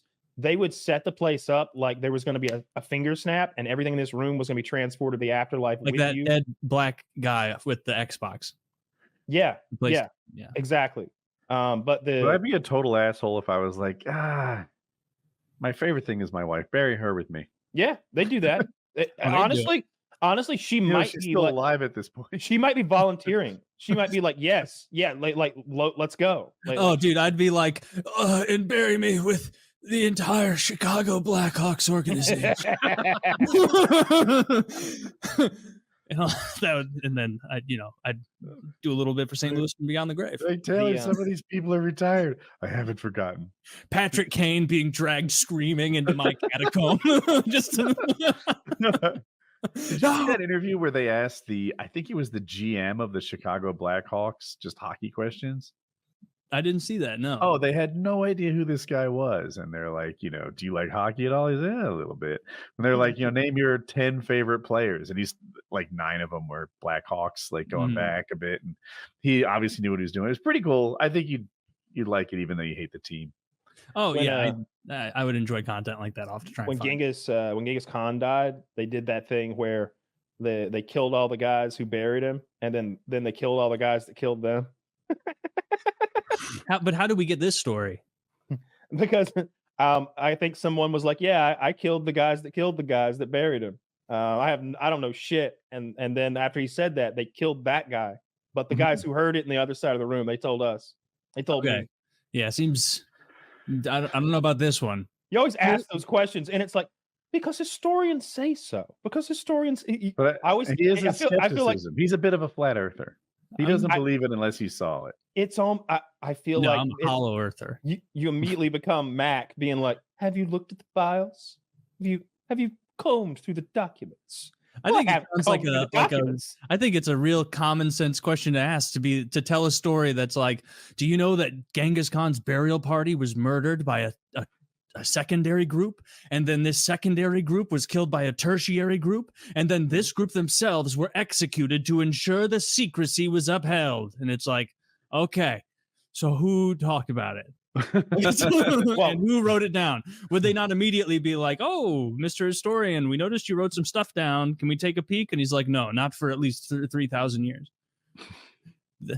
They were burying it like medical studies. No, you can't look at this until, the year 2000. Well, they never found it, nonetheless.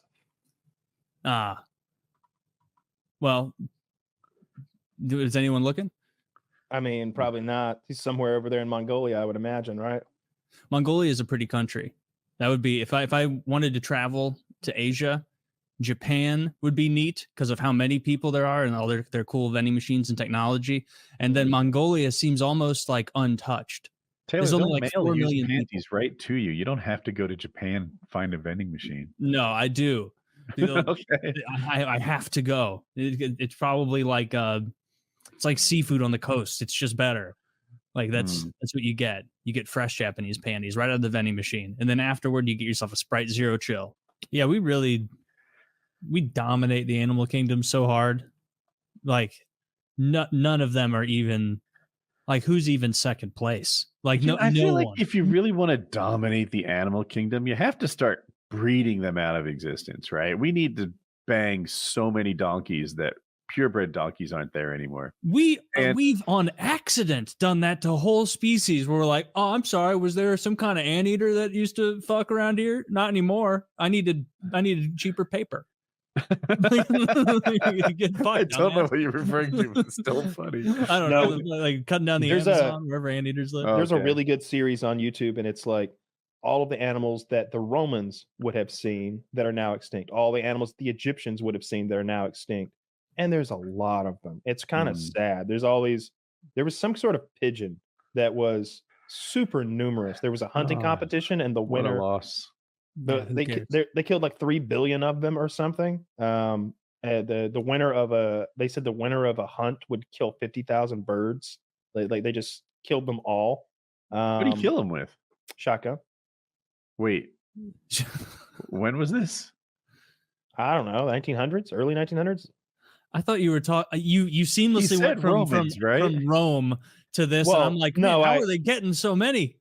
Yeah. I thought it's like rocks. No, I was saying like lots of spears. There's a YouTube series for animals that the Romans would have seen that have gone extinct. For the Egyptians and so on and so forth. And just as an example of another animal that used to be around not that long ago that we drove to extinction were these pigeons that we killed off of 120 years ago or something like that. We need to do what we did to Cro-Magnons and just breed them out of existence. I need some panda people, right? Like find something that makes a baby with people. I think we came from Cro-Magnons or something like that. Cro-Magnon, yeah, I think that's a prerequisite to. Not prerequisite, preempted Homo sapiens, right? Or maybe they probably lived side by side for a while, and we were like, get a load of these fucking idiots, and then we figured out like boats and buildings and like that's war. You touched on it. That's what I would want to go back and see that went extinct. The other people, like the other hominids, is what they're called. The other things that were a lot like us that had their own like little communities of intelligent beings. Pygmies. In Indonesia, they had these hobbit people that were 3.5 feet tall or something that were people, and then obviously the Neanderthals, and there's more. There's several other little groups of people they found that are distinctly not human but intelligent 2-leg walking hominids that fucking made clothes and spears and hunted and talked to each other and shit. Maybe not talk to each other, but they were close enough for us to mate with, and create offspring. Not that I know. The Neanderthals, yes. I don't know. Where there's a will, there's a way. The Hobbit people they found in a cave in Indonesia, and so I don't think they know very much about. I see some shit on Motherless. You can mate with more than you'd guess. There's still a race of short people living in Indonesia. They're called Indonesians. They're there. Yeah, maybe not 3 feet tall, but they're little fellas. I think they are little fellas. Yeah, you have to be. You're living on there's a lot of islands there. You're too big. Like you think some Swede is going to thrive there? No, it takes too many calories. There's that one group of people who live on the coast or something. They have extra large pancreases or something like that. They can hold their breath for really long because of some genetic difference they have. That's like more robust lungs or something. Yeah, we should all have that. I think they can like scrub CO2 from their blood more efficiently than we can or something. The Nepalese have something like that with like oxygen saturation, don't they? Like they can just survive way better than other people at those ridiculous altitudes. You would imagine so. I know that I read that one guy who's a Sherpa has done Mount Everest twice this month already, and it's like his 6th or 8th time this year. Yeah, he's at work. Like again, not impressive. It's not impressive. Not impressive. You tell me climb Mount Everest. Oh, cool. I run a 5K. A 5K. Yeah. Yeah.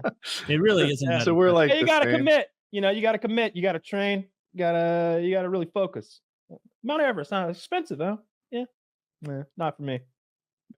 Russian servers. I'll set it to Russian servers. It'll be like 4 a.m. in Moscow. And I joke, but what I'm looking for is a dead server to get my task done. But I'll joke like, no, this is for Ukraine. I'm taking the fight to them. I'm yelling as soon as I hear in Bliat come out of somebody's VoIP, I start talking about Slava Ukraine. They get really pissy. It's fun. I was joking about that when they had that competition to get a streamer on them. I was gonna try and get a Ukrainian flag to piss them off. Don't do that. They'll never send you like a fucking helmet or a painting again. You'll get man. Imagine they'd probably get fucking arrested by the FSB or some shit. Yeah. If they did that, yeah. If they did that, I don't like that. Look, I like that game. This is my one bit of hypocrisy. As far as I know, Tarkov isn't owned by an oligarch or directly in Putin's pocket or anything like that. It's just a fun video game. But Oh man, that who is gives my a shit anyway? Did you Yeah, see but- that the do a U.S. little. was trying to ban Russian software? yes. What if I they also could saw turn it that- off? I also saw that Putin is trying to create his own game console. So perhaps these two things are related. Wait, No, I is hope that not. second part Taco serious? Because I console. didn't see It's it. 100% serious. They're doing the Bliat 360 or whatever the fuck. I'm not even joking around. I mean, the name I'm joking around, but Putin's like, we need to compete with the Xbox and the PlayStation. We need a Russian gaming console. Why would This they is- want to compete there? Yeah, They want to be do they everywhere, have one? Woody. They're a first world nation. They're equal to the United States They and the should compete China's in and the like Great Britains and the agriculture, Germanys. productivity, or something, not gaming Yeah. consoles. No, it's gonna be like Stalin, where he's like, yeah, everyone's gonna have a camera, and then he's just gonna work half the country to death trying to make fucking cameras, Yeah, and then no one's gonna get any. They're just gonna sell them all. it's gonna be like. Have you ever read about Mao and the sparrows? Of course. Yeah, that's one of the most baffling things I've ever read about in history, where he's just like, these birds cause problem, kill all of them. Well, And, wasn't they cause not problems? one. Well, yeah, they were ruining the crops, and then they realized that you kill all the birds, and then the insects really ruin the crops. Yeah. But think about like no one being able to be like, we should really bring up the whole insect world to him at some point. See, the And they're like, problem "You- there. I'm not fucking doing it. When So the was problem that? there isn't the idea. The problem is Right, the boys. the complete control that fascist communist government had, and that they could enact that plan over the entire nation of China. You know what I mean? If it was some smaller branched up government like here, you'd be like, oh my God, what did Nebraska do? Well, the rest of us will never make that mistake. But instead, it's every Yeah. peasant Is it- everywhere is getting a rifle to I shoot. think it's 'cause they sparrows. Is it feasible that in the 1940s they just didn't like nobody knew what the consequences of killing sparrows would be? No, there's no way you surely know they knew. 40s and They had advanced to know. agriculture Well, without. if I made it knowing 1840s, that. you'd probably all agree Well, with I me. promise just you don't the know where that Chinese line didn't. is. That's all I can say for sure, Woody. The Chinese didn't know. And the people, Mount- anyone who did was keeping it to themselves. I bet. That The emperor that's my has no thing. clothes. I want to know, like, did a lot of people know that this was really dumb and just couldn't speak up, or was it just not widely known? Oh, that's pretty 80 common years in ago? like Asian cultures. They say that like the Japanese the main reason Japan lost against America so hard towards the end was because that their commanders just couldn't say, "Hey man, we're getting our asses kicked," because they were just too afraid and like too honorable or whatever. And they were like, no, we're definitely winning, even as they're getting marched on fucking Okinawa. They're like, yeah, no, we're kicking their asses. So Yeah, that makes sense. not helpful. But also, like any mass farmer at the time would have known, like, Yeah. oh, you kill all the birds, like that's going to cause these aphids or whatever the fuck to crop up. I don't know that they had mass farmers. I think they had peasants doing the farming. I know there was instances, I'm thinking probably Soviet times, where they just come up with these plans and treating populations like they were, I don't know, tools in a shed or machinery, where like, no, we need more farmers. All of you people are now farmers. And then you'd send a bunch of people who'd never farmed before to be fucking farmers. I'm not sure that there were those gigantic, what we do is crazy. Our huge farms that are just these, as far as the eye can see over the horizon type corn and wheat farms. I imagine them being peasants on a few acres. But what he did was he handed out rifles to everyone and said, shoot the birds. And I think they got money. Like you could turn them in and get a Chinese dollar. I know they did it were with working on wolf at the ears time. back in the day. And also, people's breed heads. birds.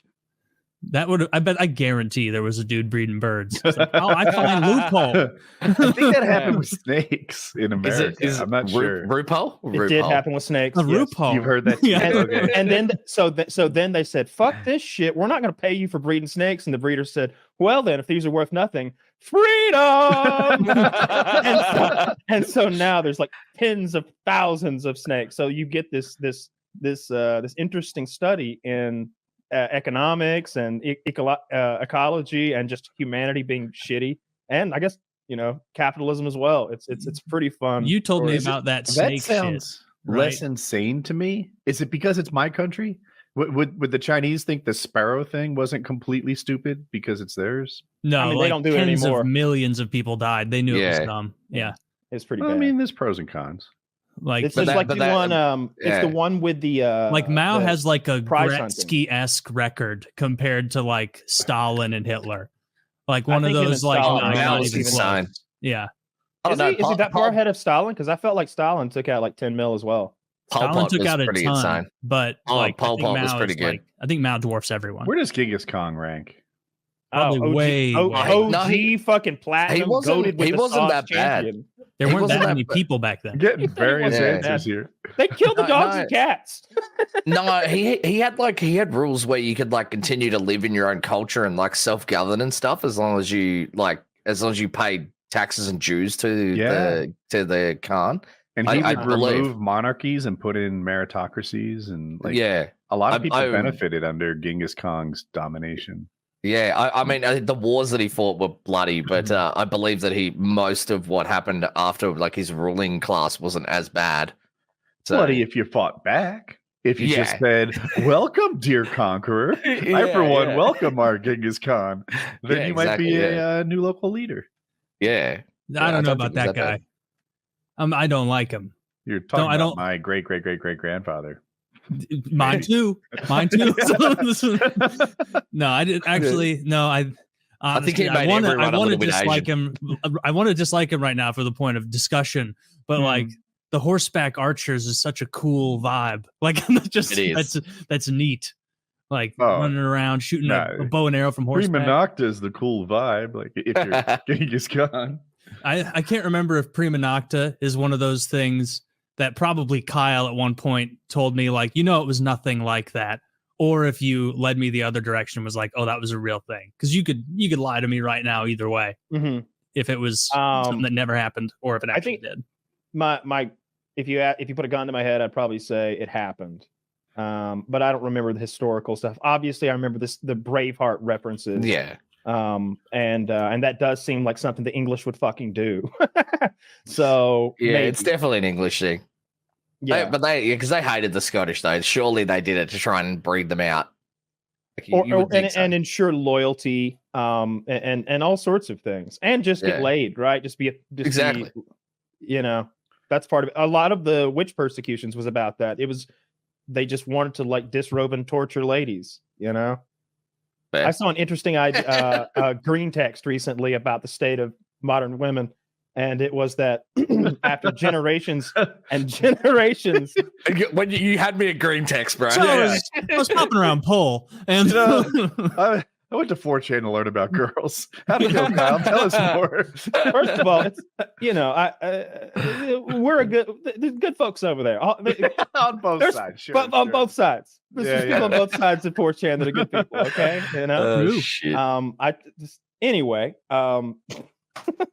they suggested that after generations and generations, thousands of years, if you will, you'd have this scenario that would play itself out where the attacking army would surround the city would be defeated, and all the virtuous, honorable women would kill themselves. Because that's what you do. Their husbands have gone out and fought to the death.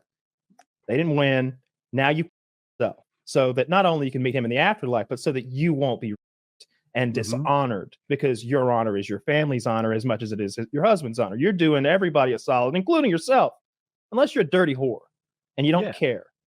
And so we just repeated that process for 2,000, all of time. Yeah. And now we're left with modern women. Descendants of dirty whores. That makes sense. And you could argue.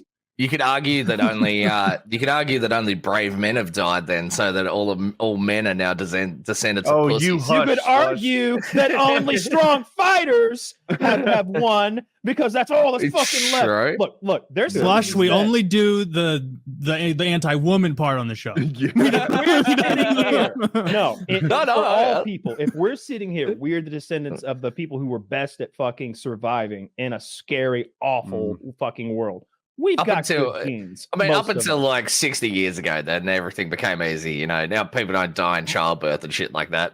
Yeah, but my dad was born back in the polio time, so I'm still at least a half blood. Yeah. You're a half blood hard man. Yeah. You're a hard man by name, soft man by nature. Yeah, we're only a generation removed from real hard men, though. For real. Yes. Yeah. Like, I don't know. Like my dad, I would consider like a hard man. Yeah. Well, in our hemisphere in particular, I don't think there are as many hard men. And what I mean, like fucking like ruthless, tough as nails, like the people who had made it through like the Wild West or like fucking I don't know, just the olden times that were full of war. And who are you thinking of in the other hemisphere? Like who are those MMA guys? The Dagestanis, the Russians, like you those know, guys? all of those people that are from like warlike tribing communities. That anybody who's in a country, if they grew up like, in Kosovo and shit like that. Yeah, there you go. Those countries that are the size of 3 American counties, and they're shaped like a zigzag, and they're attached to 8 other similar countries, and they all hate each other. Those are hard motherfuckers. Yeah. They are. That's why they're good at fighting, and they seem to love it. They're all about it. Would Putin's console even sell well in Dagestan, even if they because they love them there?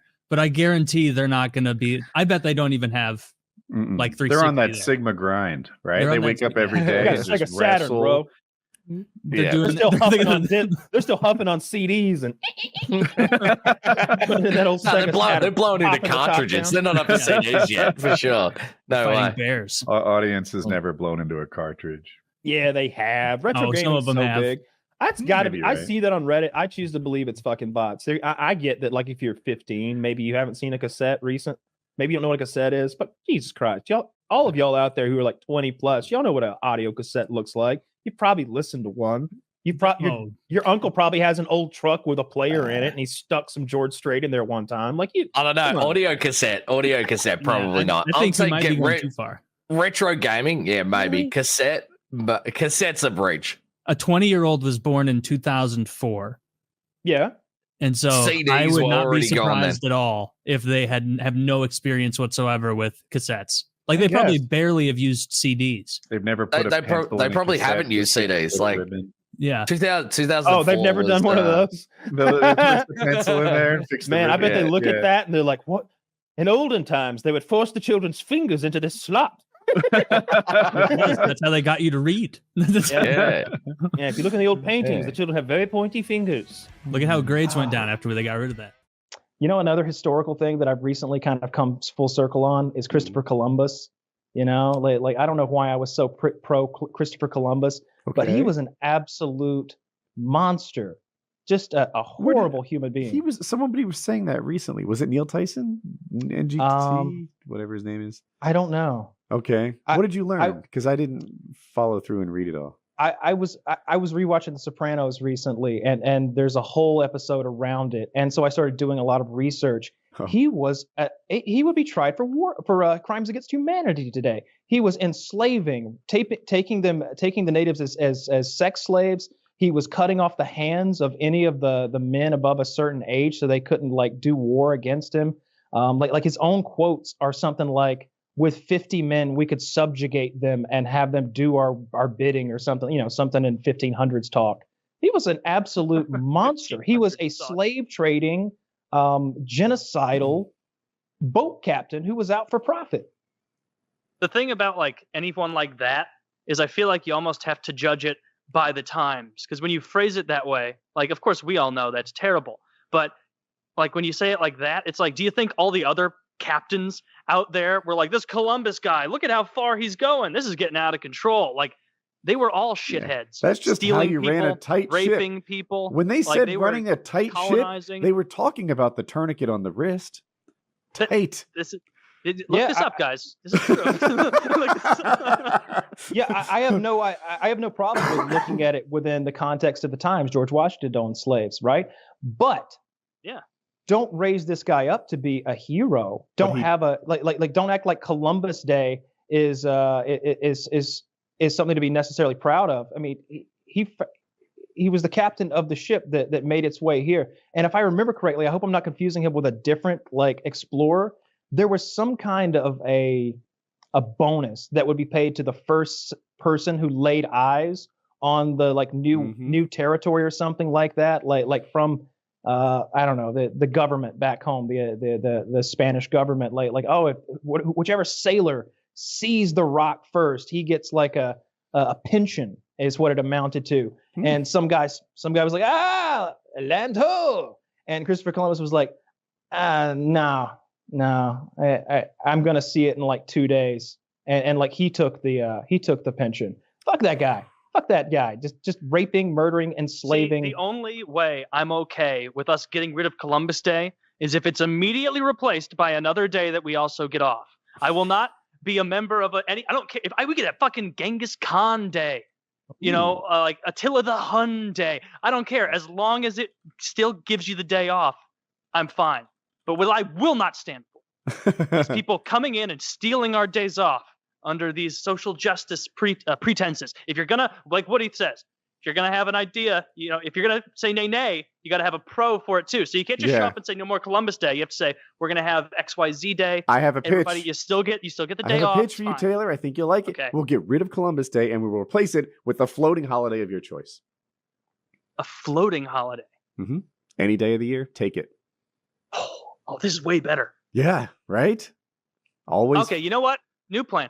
Get rid of all the holidays and turn them all into float days, except for Christmas and Thanksgiving and the real, like the trifecta, Thanksgiving, New Year's. Christmas, New Year's, that little triage there. Dude, but let's get something going. This 35 is a better idea. When I realized what a bunch of horseshit the holiday season is, right? Like Christmas, I was like, oh my God, there's 365 days a year.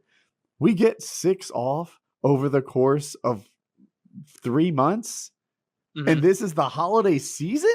This is like the big thing, the big doodah that we all get together on. Like, can you believe how great we have it? We get 6 days off out of 90. This is incredible. It's not incredible. It's horseshit. It sucks. You have low standards if you like the holiday season. What are some of the holidays that we could get rid of and move around like float days? We can get rid of Columbus Day. We can get rid of President's Day. We can get rid of but hang on, we should move Memorial Day around. Let's leave that where it. I didn't think about that. That one should probably stay where it is. Are you disrespecting the flag, Taylor? My God, you fucking Nike wearing Memorial Day. I'm kneeling right now. It needs to be one of the ones that we actually get a federal holiday, right? What are the federal holidays? Let's pull up a list of that because like a lot of them are shit. Yes, not as many as I thought. So we have New Year's Day. We have Martin Luther King Jr., Washington Birthday, which is also President's Day, Memorial, Independence, Labor, Columbus, Veterans, Thanksgiving, and Christmas. I don't think I got all these off. I never got Veterans Day off. I don't think I got Columbus Day off.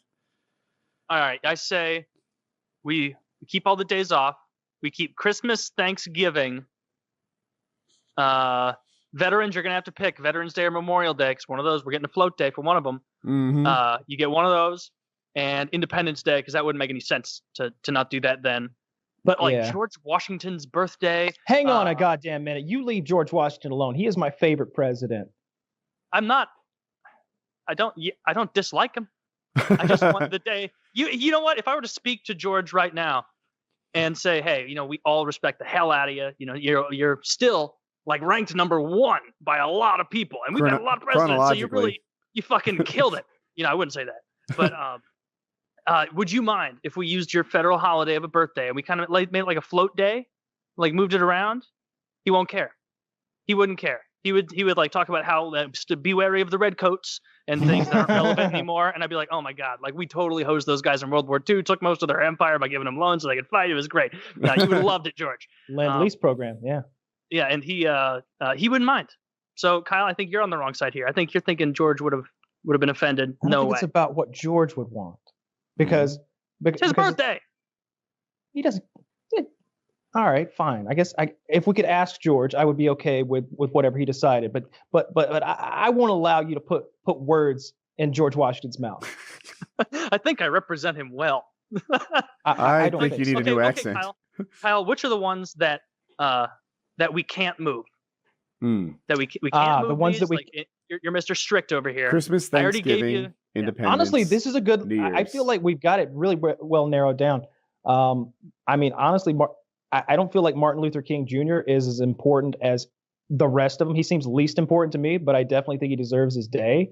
But I mean, like New Year's. That's you know what it is. I'm a pants on head retarded. Yeah, I can explain why that happened to me. It's already near Christmas. I usually don't desperately need a day off, and I don't drink on New Year's Eve, so I'm not like, oh my God, I so need the first off.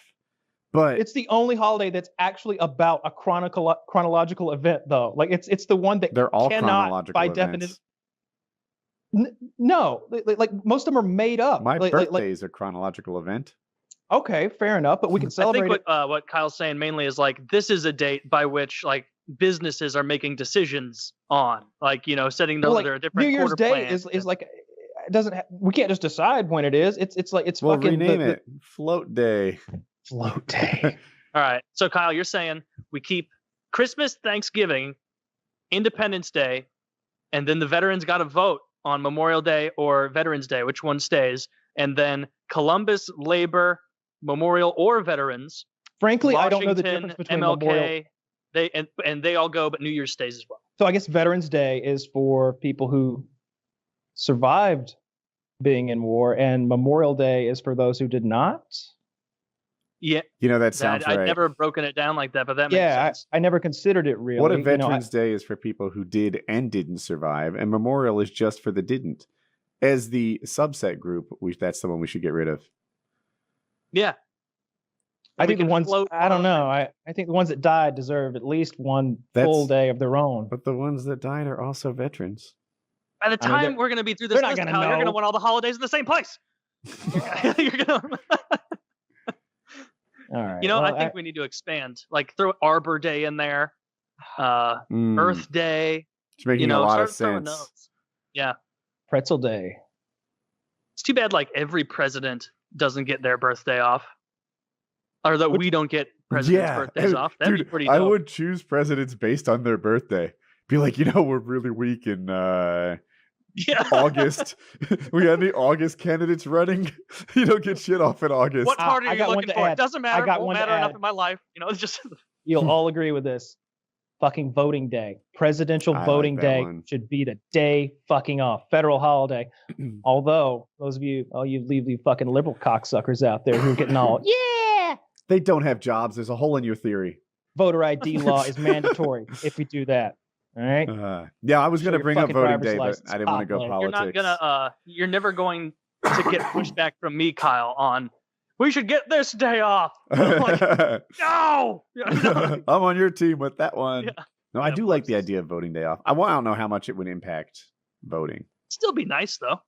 I think it would impact it quite Most people would treat it just like a day off. Like I think that people would picture a huge resurgence in voting, like patterns and volume, but I don't think we would. I think that there is just a percentage of people, naturally or whatever, that just don't care, like just apolitical. Like if you just use like social media to try and gauge people, you're like, man, there's like 50% of people on this, 50% of people on this, and they don't like each other. It's like, no, really, there's a huge swath of people out there who don't fucking care. They watch entertainment shows, they watch sports, they don't let it, like those people probably aren't going to vote just because they get the day off. They'll be like, hell yeah, day off. I guess Spanish Inquisition. It depends on what your point of view. Yeah. I thought I was reading about that. I thought that was a way bigger thing. Like I thought. Yeah, not as big as you. It went on for centuries, though, right? The Spanish Inquisition? No, I don't think so. I guess I'm thinking more. I thought it was like an enormous, like huge. Yeah, no, witch burning. Yes, than I thought. Like vague, random, Catholic witch burnings and heresy prosecutions, blasphemies, digging up the corpses of old popes and put them on trial, all sorts of shenanigans. That's different though. Yeah, I watched the whole. Maybe it was it's one of those animated history channels on YouTube. They dug up bodies and put them on trial. Yeah, Pope did. Former popes. So is that gallant behavior? By the way, would that be gallant? I'd say it's gross behavior. That's some badass shit. There's been crazy popes. One pope, they made him pope, and he went through so much money, fucking whores and doing drugs that he was broke. So he had rich buddies though, because he's the pope. So he's like, hey, give me, let's call it 20 million in today's money, and you'll be the pope. He's like, are you serious? You'll sell your popehood? Totally sell my popehood. Sold his popehood, 20 million. 2 years later, you know what? Give me the hat back. I want it again. No, for real. Give it back. Took the popehood back. At one point, he dug up the former pope, who he didn't like, obviously, put him on trial. And what I mean by that is the corpse was sat up in a chair and accused. And the corpse had a defense lawyer, the devil's advocate. There was a defense for the accused who smelled because he's been rotting for the last year and a half in a hole. in Europe somewhere. They found him guilty, believe it or not. They threw him in the river. That Pope's body was thrown in the river. What was he guilty of? What did they? Who knows? Kind of heresy. Some buggery. He probably said something like Jesus was an independent person from the Holy Trinity, and that was just too much. Yeah, I like the popes have been some of the most evil people who existed. I bet that was like a really weird day in Vatican City, because I guarantee pretty much nobody was on board for it other than the Pope. But if the Pope is like leading the charge of it, everyone else has to be like, they're like, hey, Saint, what are you doing today? And he's like, you're not going to fucking believe this. I have to defend Pope John V. And they're like, the guy who died? And he's like, yeah. And if I don't, he's going to burn me at the stake. So I'm writing arguments defending a dead guy, right? Like, but they can't be too good arguments, because you know he needs to lose. You'd have to play into it. I would play into it. I'd be like, you're right, Pope. We got to get this shit on lock and key. We need to be safe, and let's throw him in the river. I was just at a Vatican City, actually. This is hitting for me because I was at Vatican City like 2 weeks ago. Yeah. How was it? Just to say sorry. Just to say sorry. Just to be like, just to check out what you guys are up to over here. Seeing what the Christians that has nothing to do with us. Actually, more to do with him, because you said Catholic, didn't you? Who said Catholic? Didn't someone say Catholic? Well, that's the Vatican City. My family's Catholic, most of them, but isn't that really? Catholic? Isn't that like? Isn't that like? You're supposed to laugh. Most Catholics. Ew. No, most Catholics. I get baptized. By the way, I know some people like that solemnly offended. I need to frown like Drifter with my low hanging lips. Yeah. Yeah. Now most Italians are like most secular Jews in that, like, they're like, yeah, we're part of it too. And they're like, really? When do you do the thing? And it's like Easter, Christmas. And I'm sure for Jews, it's like, oh, I do Yom Kippur. I do Hanukkah. Like, when do you go to temple? Never. I never. Do you ever go to temple, Harley? Yeah, here and there. Like, when I mean here and there, I mean like once or twice every 5 years. And like, you can't drive on high holidays. So like the amount of times I've gone, because my grandfather's there, and it's like a 6-hour thing, and I park like a 10-minute walk away, and then I walk up and I hang out in the back. And like, I see my grandfather after, I'm like, fuck. Like, I only go for like the last 30 minutes when he's walking out. I'm like, it was a long one today. Yeah. And then I'm like, gotta walk all the way home now. He's like, yeah, I'll see you later. And I'm like, bye. And then I like walk 10 minutes to my car and drive home. Wow. But like, and then it's like, so like, yeah, I'm here because it's important. And that's like really what religion is to me, is that like, it's important to him, and like the family gets together here. But I like the rules of it. I would never impose that on someone else or on myself. Like, would you like, if you had a friend who was Muslim, and they were like, oh, come to a mosque with me and, face Mecca and I don't, excuse my ignorance, go on the rug, the carpet thing and the prayer rug and do the ritual with me today. Like, would you do that? I mean, I have friends that like, I know people that would. I don't think they'd want me to do that. I think they'd see that. They'd probably see that as like cheapening their religion. Let's say a Jew asked you to put on. You do that. If a Jew asked you to put on tefillin, let's say, which also a Jew wouldn't do, but then again, I'll do whatever a Jew wants me to do. Yeah, you have no choice, buddy, because you know what we'll do to your bank account. I don't want any more trouble out of y'all. Shut that right down. Y'all sucked it to me pretty good about 4 years ago. FPS Russia passed me in subs, and I got him in jail. Leave me alone, you and your friends. Dude, Kyle, you got off light, Kyle. Kyle, did you see the public freakout video where there was a crazy person with a big sign protesting something about Jews control the world? And this dude legit walked up to him and said, excuse me, sir, I'm Jewish and I own this and you can't be here. And he's like, yeah, I figured. So he's like, yeah, the Jews don't own this thing over here. You can go over there. And he's like, all right, thanks for the heads up. Yeah, and he walks over. The guy's like, Jews control everything. And this like guy comes over. He's like, just like a chubby. He's like, you gotta go. He's like, who the fuck are you? He's like, I'm Jewish. I control everything. You can't be here. He's like, yeah, I can. He's like, you can't. I'm Jewish. I control everything. And the guy like walks away and he looks at the camera. He's like, so there you have it. I'm Jewish. I control everything. And he's just like some like Oh God. He didn't even own the Jewish. property. He's not even He looked Jewish. like he could have been. He looked like he could have been. The Catholic and Jewish version of religions sound a lot more fun than Southern Baptist. For Southern Baptists, it was not just like, at least for me, not just a cultural thing you do a couple times a year and celebrate Christmas. It was you go to church 3 days a week, you pray before every meal all the time. God is real. God is watching you. He's keeping a log of every single thing you do. You make one mistake, you go to hell. Demons live just behind the walls. They're going to come get you like I remember. Yeah, good times. Good times. Yeah. I like most of my family's Catholic, but my immediate family like didn't go Catholic. They were like regular like Protestant or whatever. And yeah, they don't hit the stuff as hard as the Baptists, but they're definitely big on hell, big on sin. Don't do that. Feel bad. I think it's important too. Look, if God's real, they've got then the people who believe in a hell and like bad, like it's I know some people, sorry Harley, don't really believe in a hell and their religion, but I feel like there's got to be some comeuppance.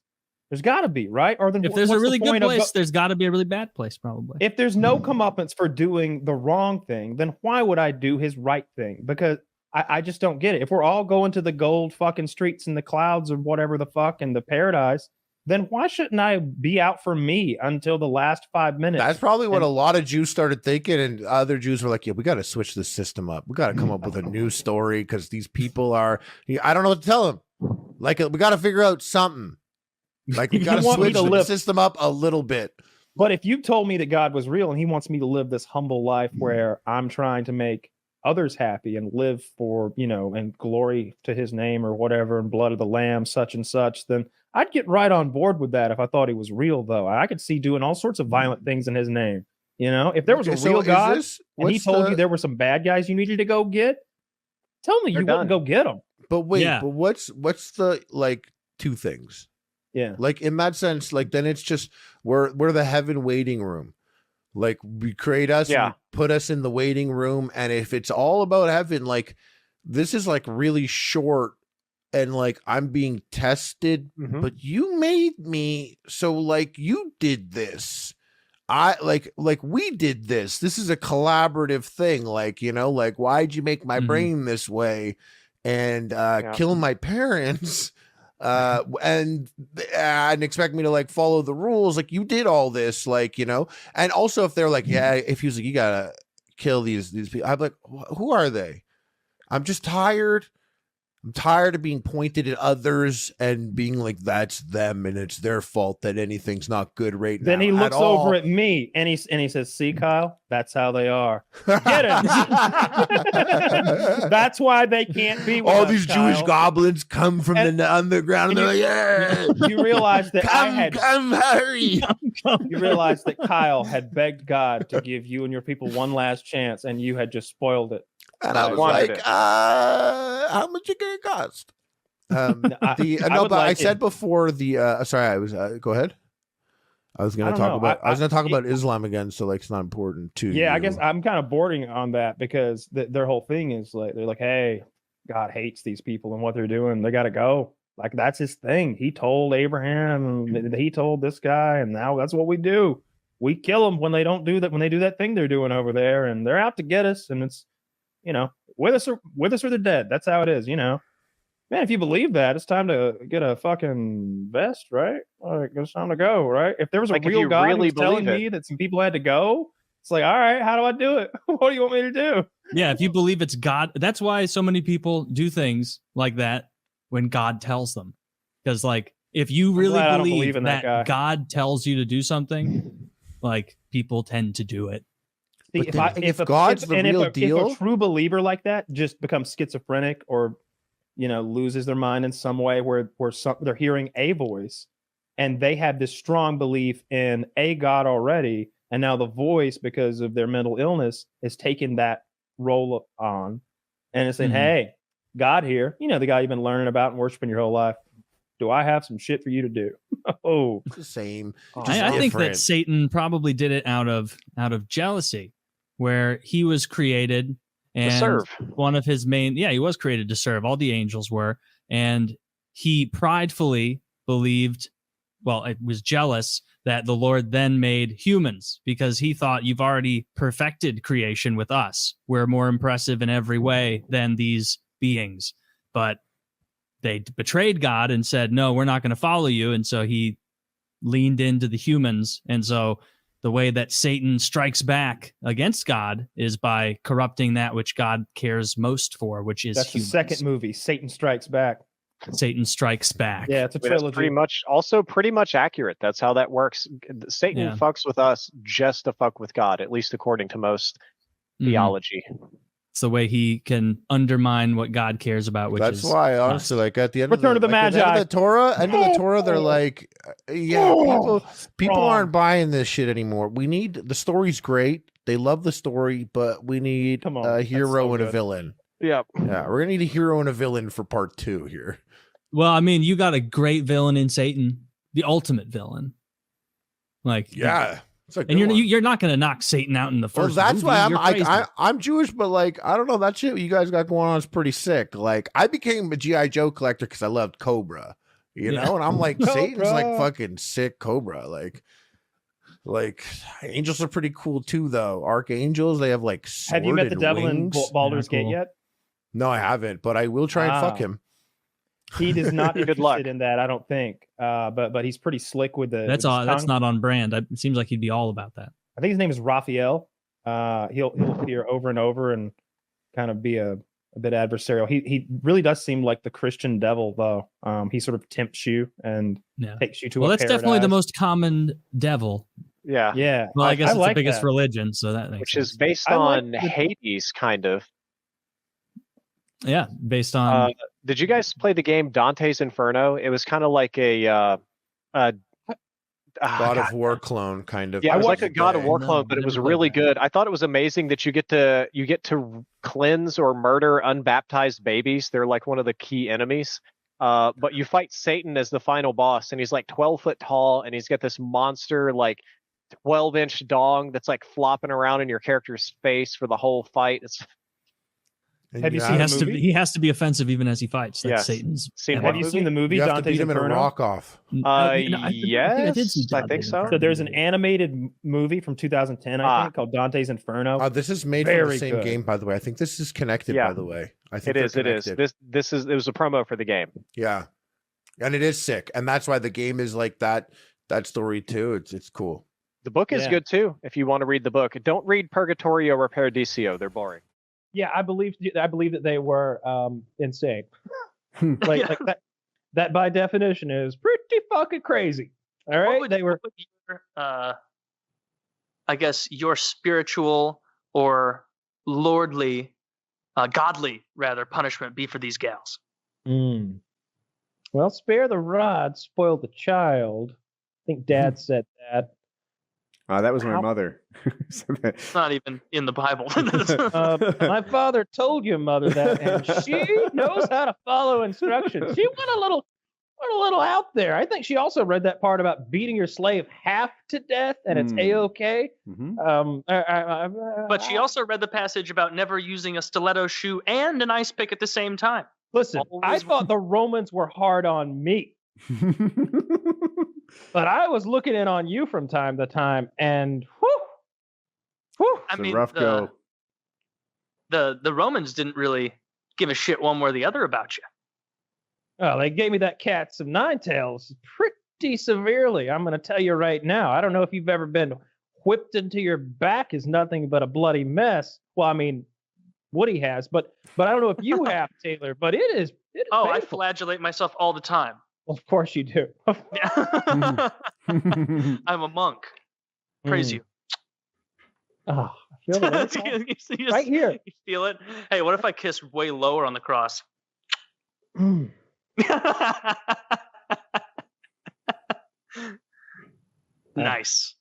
Nice. That part of this cross is a little salty. a little bleachy. Yeah. Oh, man. Thank you, my son. I wonder who the guy was who was like, yeah, and if you want to join our order, you have to wear these clothes. And it was a dude who had a really dope place on a mountain, who like everybody else had left the monastery, and he like had a really cool thing, and they like showed up like I want to serve the Lord as a monk. And he had to be like, yeah, well, you gotta wear these awful clothes. Okay, I'll do it. Ah, shit. You gotta cut your hair. Give me a minute.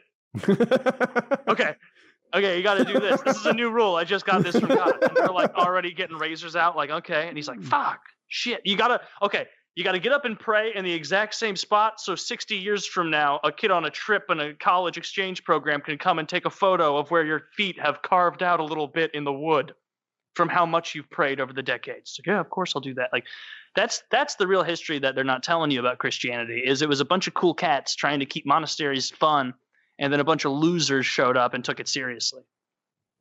And you can confirm this, Christ. That's exactly what happened. See, the reason we cut it like this is because we imagine where the crown of thorns is, and we remove the hair within. I like to imagine that it was one monk with male pattern baldness, and he was like, "You all have to look like me now." I like to think that. Do you need to remain a virgin? Do you have to stay celibate? Of course. Right. So monks? I don't know, but in my head, that haircut is designed to facilitate that. It does help with running the ladies away. They don't care for it. It's practically a head condom. Your head looks like a cock. It's really like it would be a happy day in a monastery to like start losing this.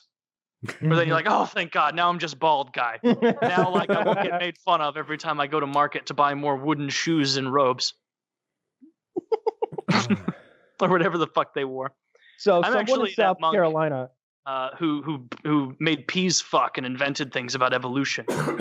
Howie Wendell, I think his name was. Yes. That's what it was.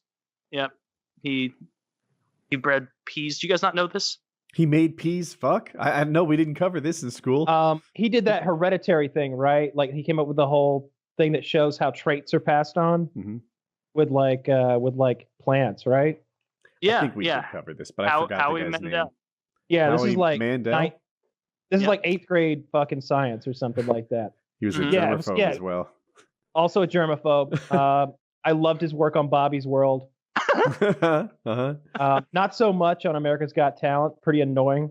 More of a Stern fan there, but Stern didn't contribute as much to the world of biology, so it's kind of even for me. Back in the day, like you could get so much credit for bullshit science. Where like this dude was just in a monastery and he's like, oh no, I mixed these peas with these other peas in the same plot, and then like different peas grow, and people are like, this guy knew that he could put peas together, and it's like, no, he made a mistake, and then he ran with it, you know, he figured it out over time. If you could bring 3 people back to life, but you had to kill someone for each person you brought back to life, who would you bring back and who would you kill? All right, George so first Carlin, of all, Sarah Palin. Boom, there's my answer. You get 3, so I'm going to kill all the Kardashians. Let's just get that out of the way. So, I mean, there's a public service right there. And let's see, who we're going to bring back. I think you bring back Kennedy. Bring back Einstein, because I think it'd just be fun. See what he thinks now. Yeah.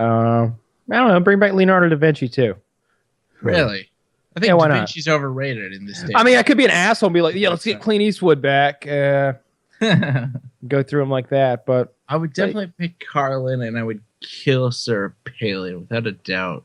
The world needs a comic like Carlin. There isn't one right now. I think I'd kill my grandfather. Jesus Christ, Woody, that got dark real fucking quick. Yeah. How is he not already dead? Oh, well, He's your dead grandfather now. was the drunk asshole, right? So Yeah. that's kill him again? So my Oh, I see. You use one of your wishes to bring him back, and then you kill him. double. You're like, I bring my grandpa back like 3 times, and they kill him 3 And he'd times. be like, "Oh shit, I'm back. Let me visit my kid." Oh, you're dead, grandfather. I guess I Sorry. didn't think through the fact that he's dead now. But so my grandfather used to beat my father, my aunt, and my grandmother, and then he ran away when my dad was 10. And I'm pretty. He was like a drop dead alcoholic. I wish I had a way to describe just how much of a degenerate wino type guy he was. And I think to myself, like, here's a guy who just did a lot more taking than giving. Through his entire life is a stain on the history of Earth.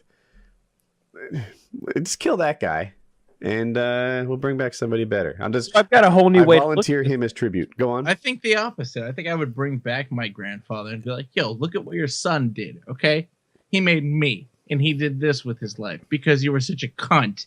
He I don't give a fuck. You know, you might have worked in you might have worked in NASA, but my father accomplished this. So fuck you, you old. We're looking at this power the whole wrong way. We're trying to bring somebody back for the betterment of man. Let's bring Hitler back and just kill him a few times. Let's just do that. Let's bring Hitler back, and then he needs to finish the job. And the right people. Oh God. or you guys haven't thought of this. What we do is you have 3 opportunities. You don't have to take them all at the same time.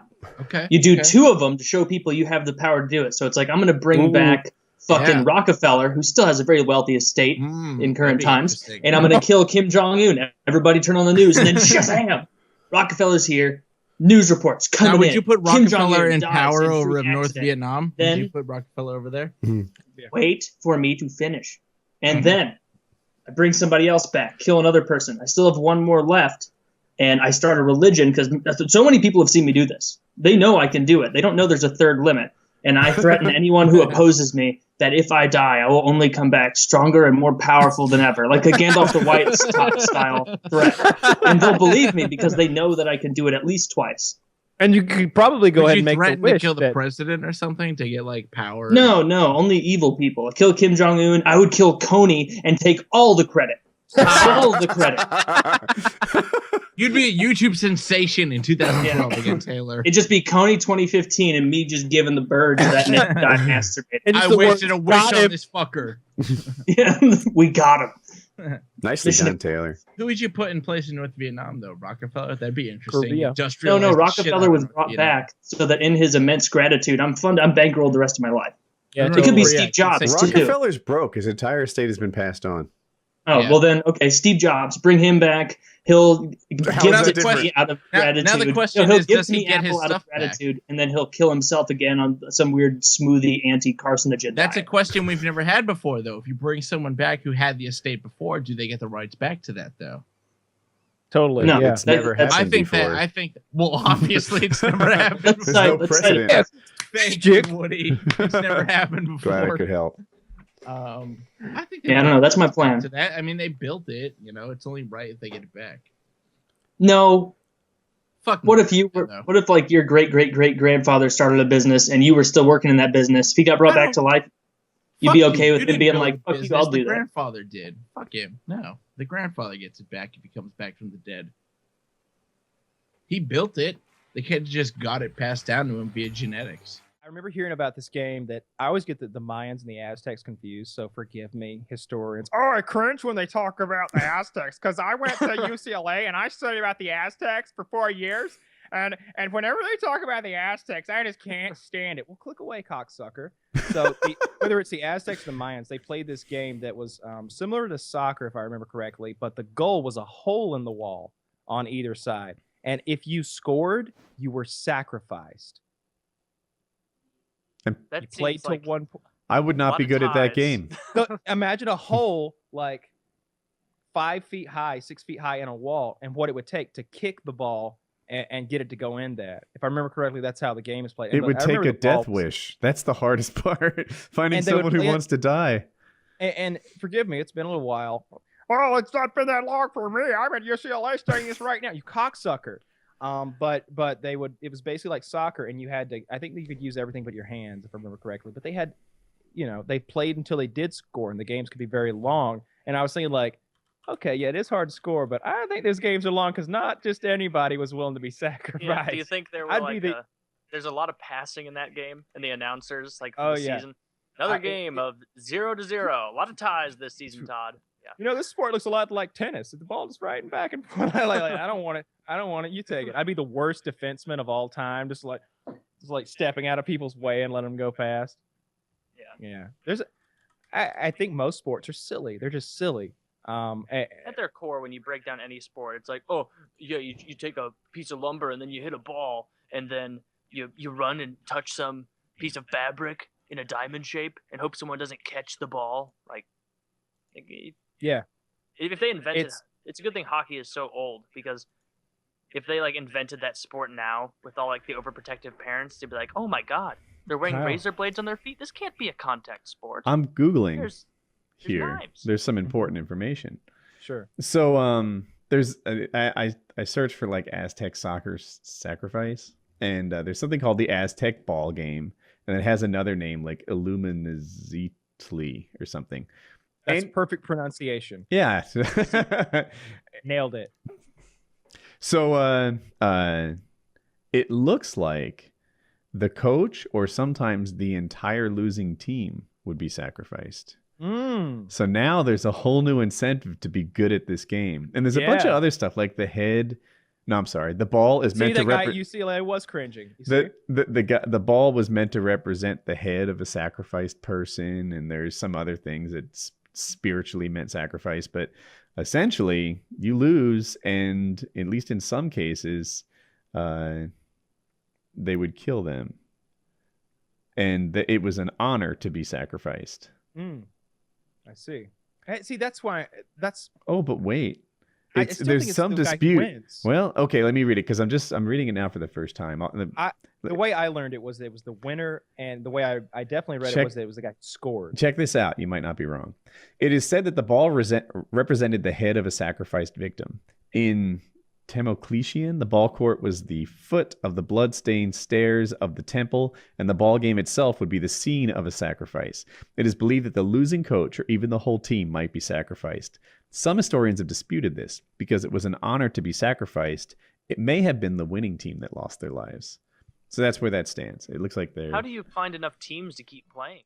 Maybe this is a silly question, but like as an American, like I see the whole thing, like the UK, like I've seen that graphic where it's like, oh, here's the UK, here's Great Britain, here's like all that stuff. Yeah. Like I know Scotland and Ireland, not too fond of England in a lot of ways. Is there any bad blood between the Irish and the Scottish, or are you guys kind of like, hey, we're in this together somewhat?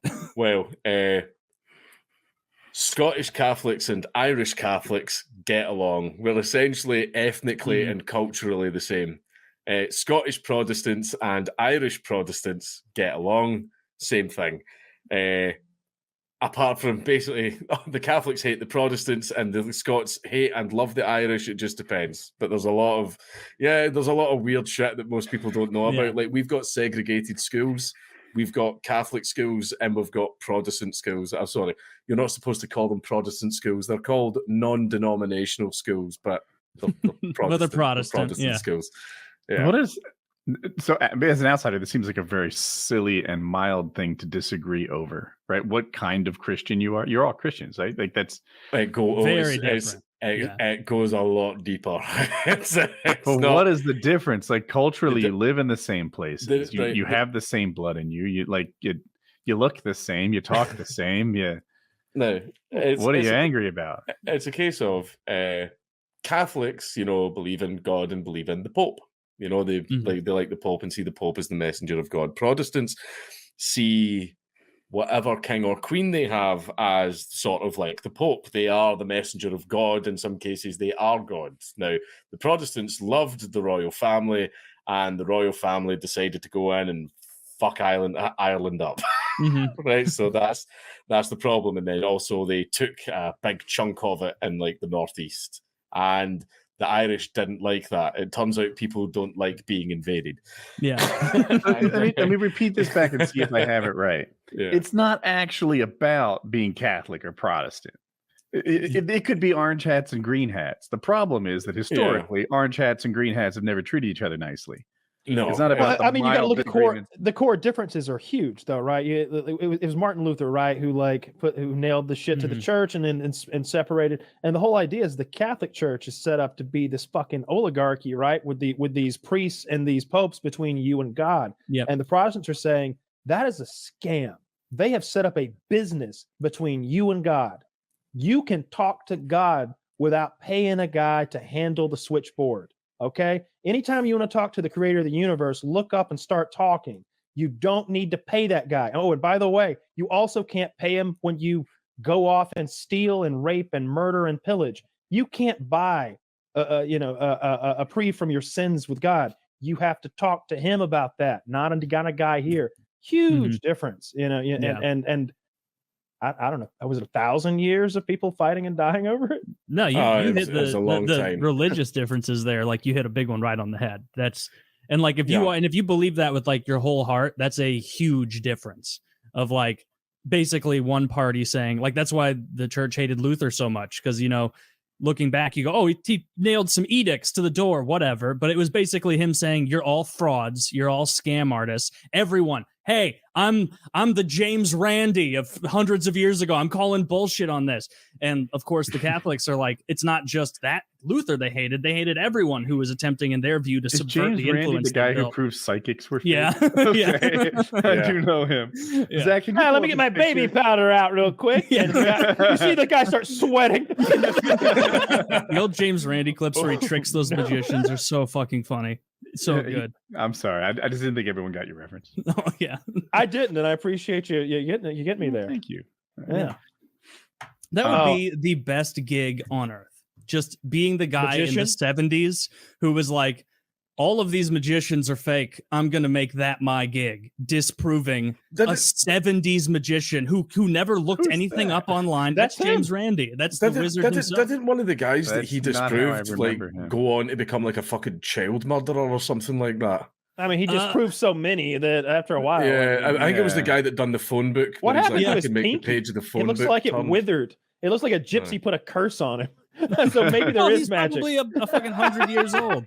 Here, he looks, you know, Gandalf mode. Look how big the nose is. It's like Gandalf growing. the Black. Have you seen two hobbits? That guy's so fucking old. I watched a new movie last night. I've been on a kick Magic's a watching lot movies. of shit, Frodo. It's not real. It's not The real, staff- Frodo. the Stop staff- being a sucker. LED light, Frodo. Got it off Amazon. He's blowing out of his nose onto the book, Frodo. Put a bit of styrofoam and prove him a charlatan. Would you guys like if you have your pick of infinite worlds that you can go and be in like the Westworld style, you know, like the Old West, what would you pick? Do I have any What would be powers your- in this thing? You know, do I No. get to be the wizard? I mean, it's the same thing as Westworld. So like you're like the Ubermensch in this world where like you can't get hurt, you can't do anything, like nothing, they can't fuck with you. You're like a king. Okay, but if I live in like Lord of the Rings, am I don't know, Sauron or somebody cool? I mean, going- you can pick your character. The You wouldn't whole want to point be of these Sauron. parks is you get to be. Well, he might be. He might. Yeah, that you- might be what he wants. So You want to win for evil. That's your yeah. Man, that would actually be pretty fun. Yeah. yeah, I'm kind of in on that. Interesting that you didn't become Superboy in your Ah, in your Well, when fantasy. he was 7, No, I he didn't wanted know- to be Superboy. When he went through puberty, he wanted something else. To be I did- Superman. I didn't know that like a fantasy type thing would even be an option. I was thinking of like historical time periods, sort of in the vein of the show, where they have like, you know, various historical periods of Yeah. Earth. I And think the Wild West lends itself well to that setting. Oh, I- yeah. such a fucking does. shitty. I'm so glad I was not alive in that time or any part of that. What a shitty time to be alive. I always say like right now is the best time ever to But be alive. forward, and where you want to forward. go. Yeah. Yeah. If you're going anywhere, you want to go forward. The past sucked for but so if many you reasons. Visit the past, you might be really like, dude.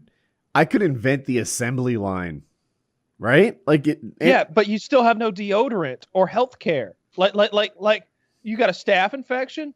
Sorry, Henry Ford, you're done for. Like we got no penicillin. It's a good point. And I think it's much easier to invent things in retrospect. Oh yeah, Like, that's what we I'm getting see at. how- And even Yeah, then, yeah. like, I couldn't Oh. invent half this shit. Like if I go back, I could have all the knowledge of my time that I have right now, what I have. And if I Right. went back in time, I'm fucked. I don't know how any of this shit works. You know what I mean? Yeah. Like, Yeah, they're gonna be like, I want to invent the cotton gin. They're like, what's that? It's like, you know, that machine that like kind of scoops it and sorts it, and it's a lot of levers. Get on it. Like start figuring this out. Like I wouldn't know what to do. Like I'm not smart enough to figure that shit out. but No I could give joke. him a really nice workout routine. With some You know resources, what, I think I could invent an airplane. What would be a fun one, I think, if we're doing just history, would be to like go back and fight in like the 300 battle of Thermopylae, like, and be on the Spartan side, and you're gonna be like tearing them up just the way Gerard Butler, whoever it is, did in that movie, because you can't get killed. You're gonna be doing dope moves and slicing up the Persians. That would be a fun one to live out, right? It sounds exhausting. You want to go to the Battle of Thermopylae? That sounds yeah. Jesus Christ. Why would wait? No, but you don't. You can't die. I can. Why do I want to go there? I can get because then sweaty. you can fight in it. But you just told me is I basically just typed in my invulnerable cheat code, and now I'm playing a real life video game. Except I got to do a bunch of shit, and the outcome I already knew ahead of time. And why do I care? Because it would be fun to kill all the Persians and be doing that kind of. Well, it wouldn't be exactly like history. It would be more like 300, where like they send in like fucking rhinos and shit and elephants and the guys with the masks and the bombs. The immortals. It'd be the immortals with their little claws. See, it'd be a blast. Yeah, and you know, the Persians, we have different win that battle, and so maybe I'm the difference. You know, I'm the one invincible soldier that who would help only your has team. to like stop to sleep, and then wait. I don't know. I thought it was fun. It seems like I could just put myself in a porn or something, and it'd be a way better time than that Thermopylae bullshit.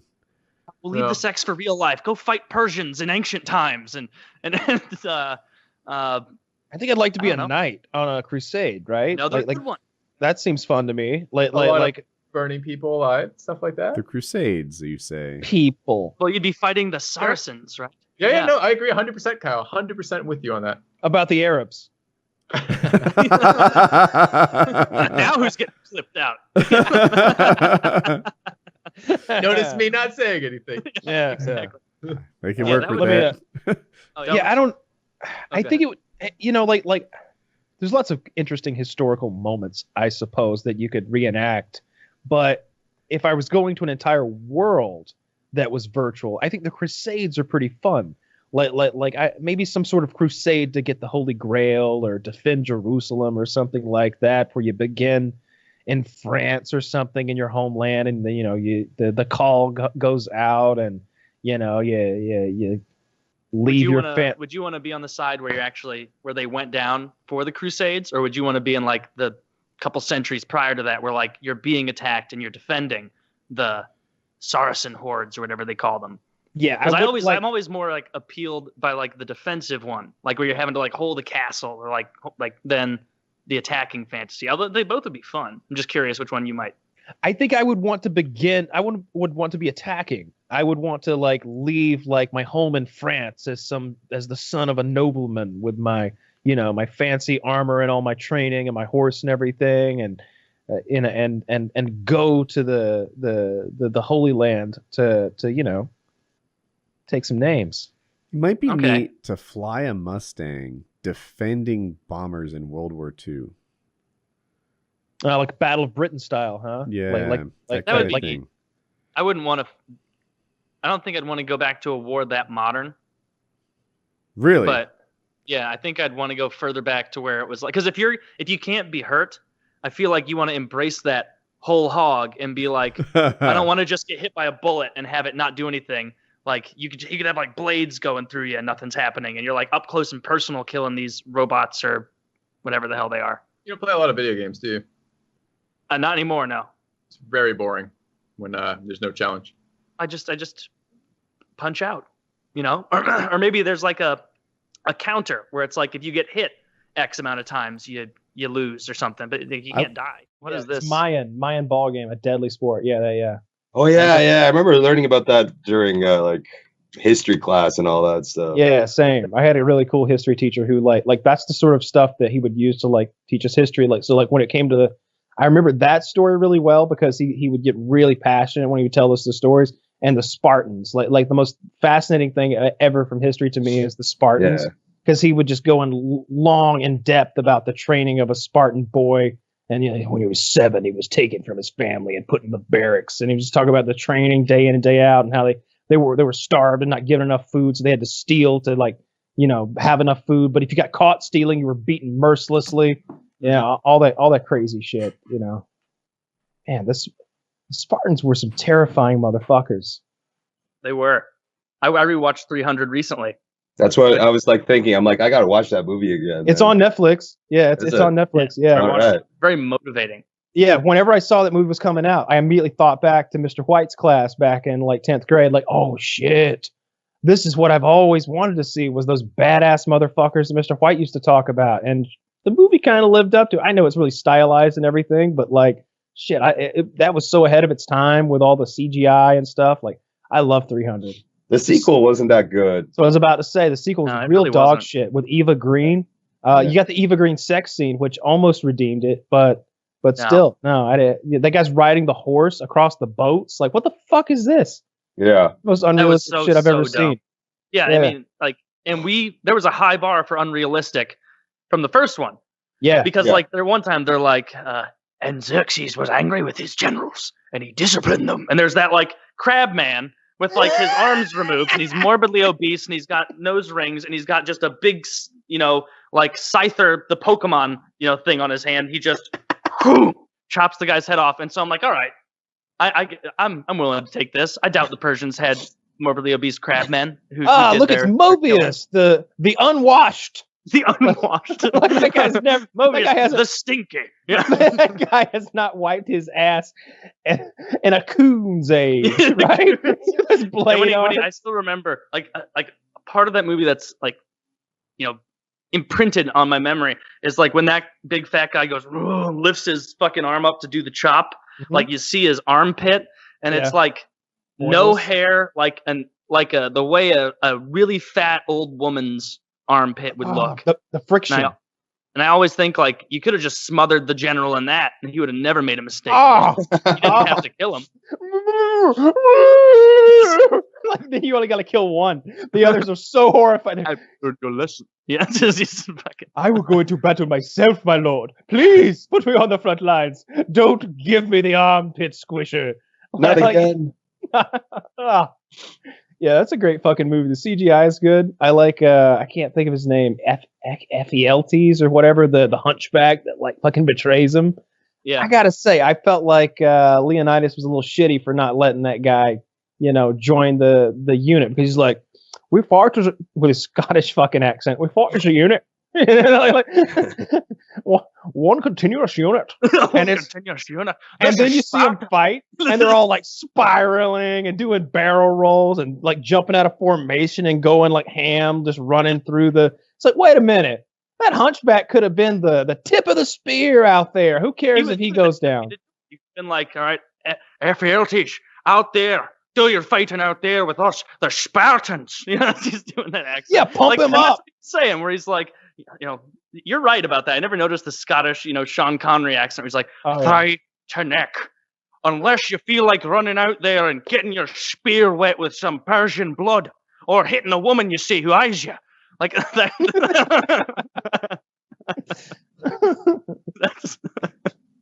Yeah, like, oh man, that's such a good movie. Yeah. I fucking love that shit. And, I'm watching that on Sunday when I'm hungover after St. Patty's.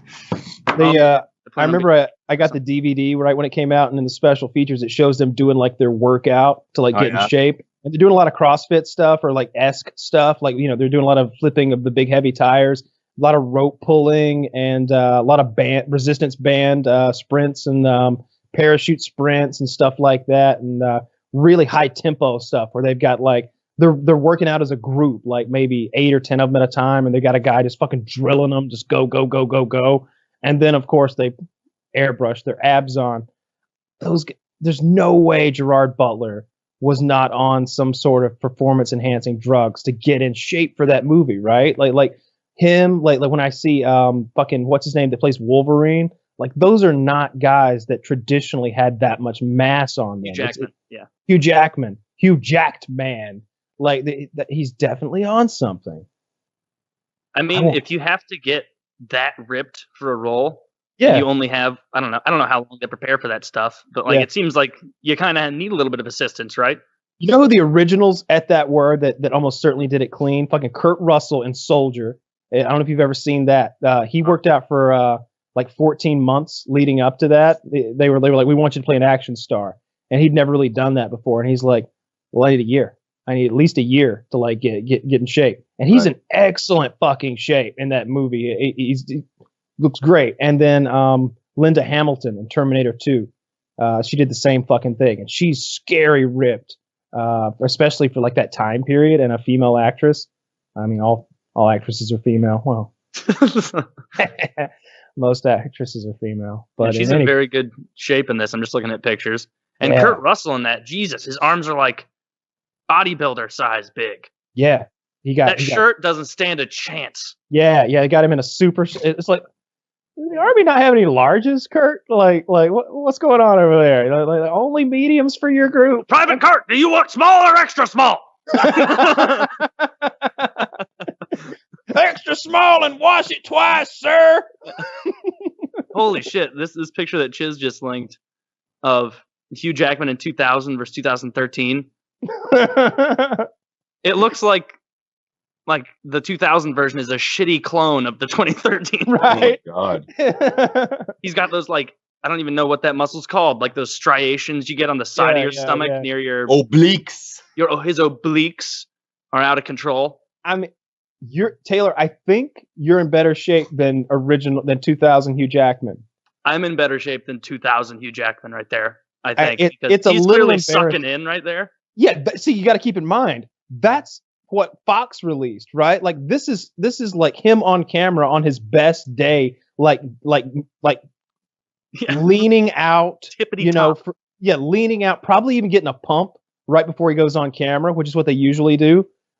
And this is tippy top him at that day. I mean, it's not even close. Times have changed, man. Times have changed. The drugs have gotten better. Photoshop is better. It looks like he actually became a mutant in those 13 years. Yeah, I know. It's crazy. Don't fire until you see the whites of their eyes. Jesus Christ, I knew where that was going. But all I see is the white. Well, that's what you isn't that why? Wasn't that the whole thing? You see the whites of their eyes, and then yeah. That way, they were within range that they couldn't turn around and get away from your firing.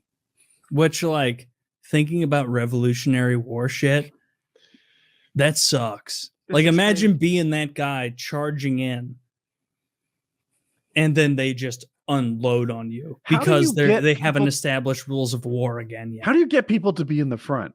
It seems like especially running at things, right? Yeah, like so. He's talking about Revolutionary I'm real War. fast, but that guy's a little slower. I'm going to stick behind him. Taylor's talking about the Revolutionary War, and he's right. But back up a little more. Now we have short swords and shields, or spears, or something like that. Who wants to be in the front of this collision? Who? Or and that's where ladder onto a fucking fortress. You kidding me? I'm going 10th. I think that the answer to that question is why, like, when there were instances of professional armies versus like the come on everybody get together we gotta fight armies, like it was so obvious. Like I think there was a lot of pub stomping back in the day when the Spartans, or specifically, or like the Romans like came on the scene like later on.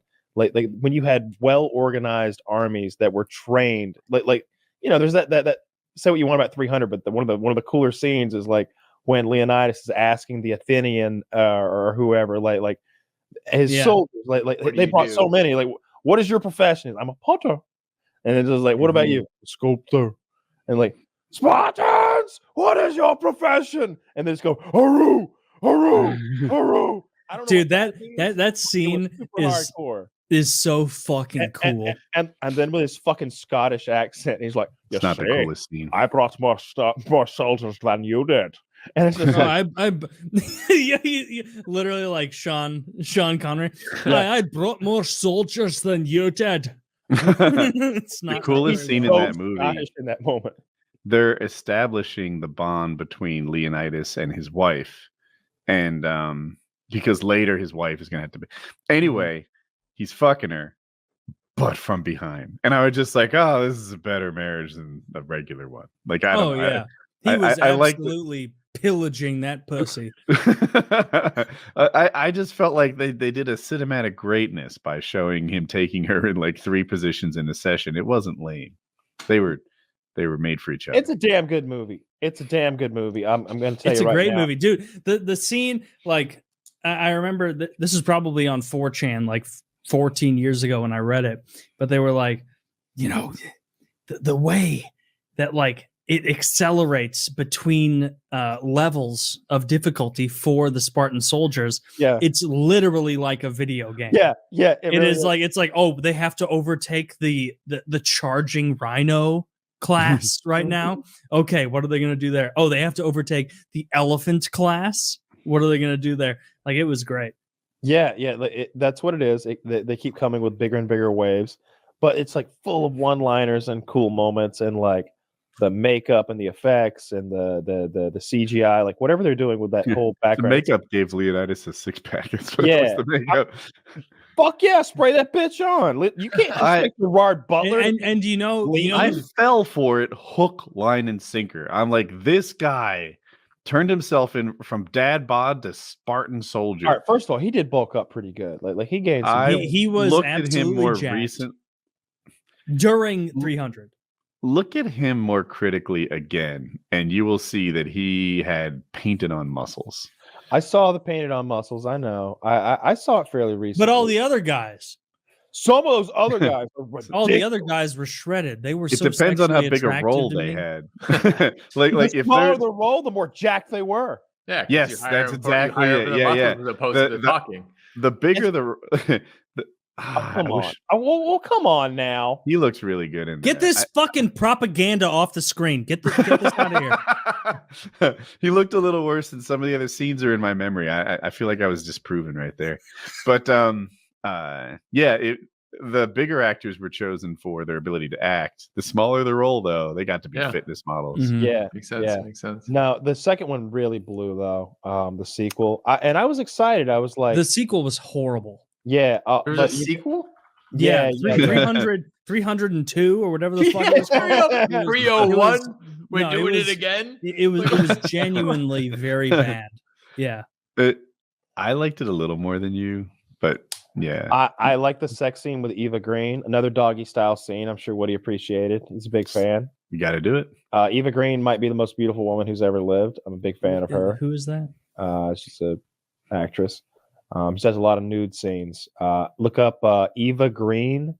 The movie is called The Dreamers. If you want to see her vagina. Oh, 2003. They also have I haven't seen Casino Royale either, but she's in that. Yeah, that might be my. That's not Prime Eva Green. Prime Eva Green is The Dream. Yeah. It's the trial of Adolf Eichmann. And they have the real footage from the trial. There's Adolf Eichmann sitting in his glass box, and it was. Is he a Nazi? Is he a Nazi? Yeah, he was the main Nazi. He was the architect. Does he sound like a Nazi? I'm almost positive that he wasn't the main one. Yeah, the main one I think of is a different Adolf. Yeah, like Goebbels. Yeah. No, not Adolf. No. Keep the going. main one. Keep Hitler. going. He's got a funny mustache. Oh no. Okay, I know about Hitler. I'm saying that Adolf Eichmann was knew about him. For the listener, Hitler was the leader of Nazi Germany, starting in the and who was Hitler again? No, so Hitler did a lot of things. I'm not trying to. By the way, I'm not trying to take any like onus off of Hitler here, but Adolf Eichmann was the guy who's like, it said it on his plaque. I was not trying to take anything anything away. From him. Like on his door. No. Oh, far be it from him. Big ups to Hitler, but Adolf Eichmann. Christ. No, so they got him in that fucking. It's what they did. This happened in 1960, many years after the war, obviously. They caught his ass, the Mossad did, kidnapped him out of South America, injected him with something, threw him in a uniform, drug him through the airport, and was like, we've got a sick man here, faking Spanish accents, got him on the plane, he wakes up in Tel Aviv. Guess what? That thing you signed while we were slapping you around for 3 days in that building, that says you're going on trial in Israel, and you agreed to it. They throw him in the glass box and they put him on trial, and the documents are piled sky high. They bring a witness from every country that he killed Jews in, an eyeball witness. They've got the documents there of everyone who came into Auschwitz for like a couple years, and the numbers match the numbers that everybody's fucking tatted up with, so they know it's a real document. And they've got quotes from him. The prosecutor has a fucking number on his arm, by the way. That was interesting. And he's going through that doesn't look good for that guy. Then it doesn't look good for anybody. Are you saying it's personal? It was so personal. Very personally. Yeah, dude. I was fascinated by this thing because he defended himself 80% of the way through the trial, saying like, no, that's not true. I was following orders in Hungary. I was following orders in Poland. I didn't say this. I didn't say that. And they're like, here's some quotes from you. And they read this. It's just very incriminating quote from him. And Eichmann's like, maybe I'd been drinking, or maybe I didn't say that. I don't remember saying that. And it's like, dude, you're done. It doesn't really come across as well as I'm doing it because there's German being translated to Hebrew and there's a delay. That's a very funny thing to like focus on in like a Holocaust trial, though, is like, we're going to mention now something pretty mean you said. It's like, no, I think you're burying the lead here, Mr. Attorney. I think you should lead off stronger. There's hurt feelings in so many countries. Him incriminating himself. And it's him talking about Zach just posted one of the quotes. It's fucked up. It's him letting you know that he's a real Nazi, and someone who's a real Nazi does their job with like joy in their heart. Jesus the way Christ. He kills the Jew. He's really laying it on thick about being a Nazi. This quote is outrageous. I'm scared to read it for fear that it'll be like I will leap into my grave laughing because the feeling that I have 5 million human beings on my conscience is for me a source of extraordinary satisfaction. Yeah, that's a good quote. Doesn't play well in court, you'd imagine. If someone like that, can you like if you saw that in a movie, you'd be like, come on, I need a realistic bad guy. I need someone with a little nuance in the mix. It's like if Tony Soprano was like, and another thing, all the Jews got to go. It's like all right, Tony. How about you handle New York first? Tony always liked the Jews. He did. The documentary is very cool. I didn't watch the last 10 minutes of it. I'm sure they're gonna fucking kill him or something like that. I had to come do this. Yeah, it doesn't go well. Eichmann.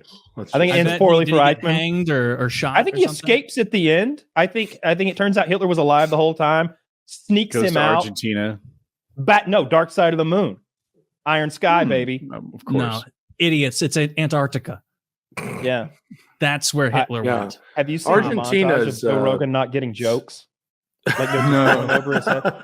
Dude, I like Joe's show. And Joe knows more about comedy than me, and he's funnier than me, all those things. But God, he doesn't get a joke. He's having this discussion with this lady, and they're talking about the Nazis or something, and she does this really good wordplay about how you could defend anything that they've done. And Joe's like, what about the Nazis? Did they have a right? And she's like, they did. The Third Reich. And he doesn't get the little wordplay joke that he's making. He goes, I don't think it's right. I think it's Reich.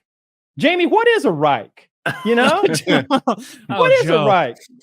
And he doesn't know what a Reich means. Empire. He doesn't know what a Reich is, and she's sitting there like really awkward. So the First Reich would have been, I guess, the Roman Catholic Empire or whatever, and the Second Reich would have been the Ottoman Empire. Yeah, and then Hitler creating the Third Reich in the 40s, and then you often hear the Fourth Reich from neo-Nazis and such, and so that's the. There's there's only so much. Well, we're hoping to staunch that down and keep. Does Reich necessarily mean bad?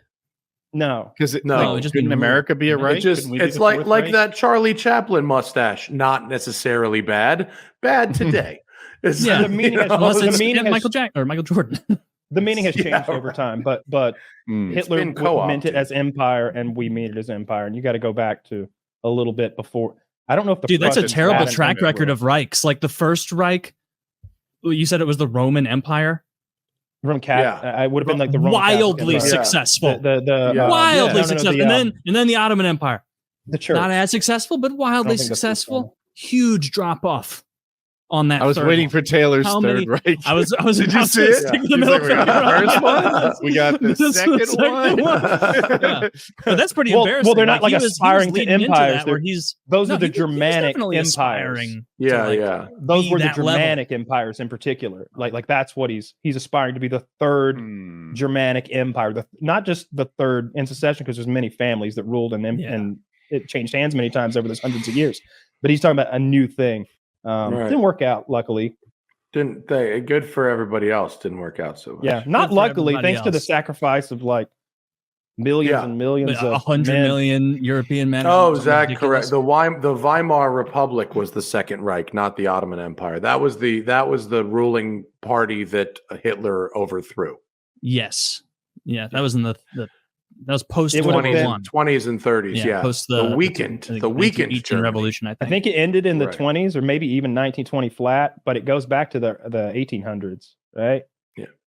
Yeah. If you had to go live in any that's empire, a really good documentary, though. I highly recommend it. It's fun to see any empire. Yeah, there you go. any empire before the year 1000. Ooh. So it's got to be a good while ago. You can't just pick up something super recent. Question: do I get to be Genghis Khan? No, If but so, you get how about this? Mongolia. You're not Genghis Khan. You're not even a super high ranking general, but you're like a lieutenant he respects. You're in a good place. Okay. All right. Ooh. I mean, peak Rome was probably kind of awesome, actually. That's what I was going for. Yeah. Peak Rome was pretty fucking sweet, I think, for Yeah. a lot of folks. Or maybe peak Athens. Peak Athens was probably all right too. I'm going That would be Rome, cool. 100%. Yeah, Rome has got to be it. Like They've got nobody else. toilets. Yeah, They've got toilets, dude. Like running water. You can't say that about everyone. They had hot running water if you're rich. But I think Good you could just be wine, a soldier. olive I think you oil. could sign up for the army Good food. and eat and have a job. It seems Yeah. like Rome was a much better place than say 500 years ago. Fucking United Kingdom. you want to be like Rome in the year like 3. Yeah. Not like 433. Like I like based yeah. this entirely on the TV show Spartacus, but I think I'd like to own gladiators. I bet that would be a stressful job. Yeah, Based I mean, on I'd what be a little Gladiatus nicer had to to him. do.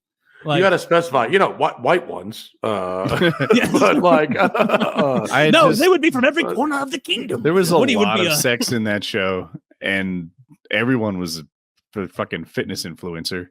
So, but would you want to have sex with gladiators, like people who are trained to kill? You're judging me now, and that's You could not find cool. sexy whores to have sex with who like don't know how to kill you, and don't spend all day training to do so. I was really talking about the female staff. There were like orgies, and all those girls were 10s. That one. You know chick what has I would those do? Crazy torpedo tits. If I were if I were the what was Batiatus called in Spartacus? What is the name of the guy who owns all the gladiators, the gladiatorium or some shit?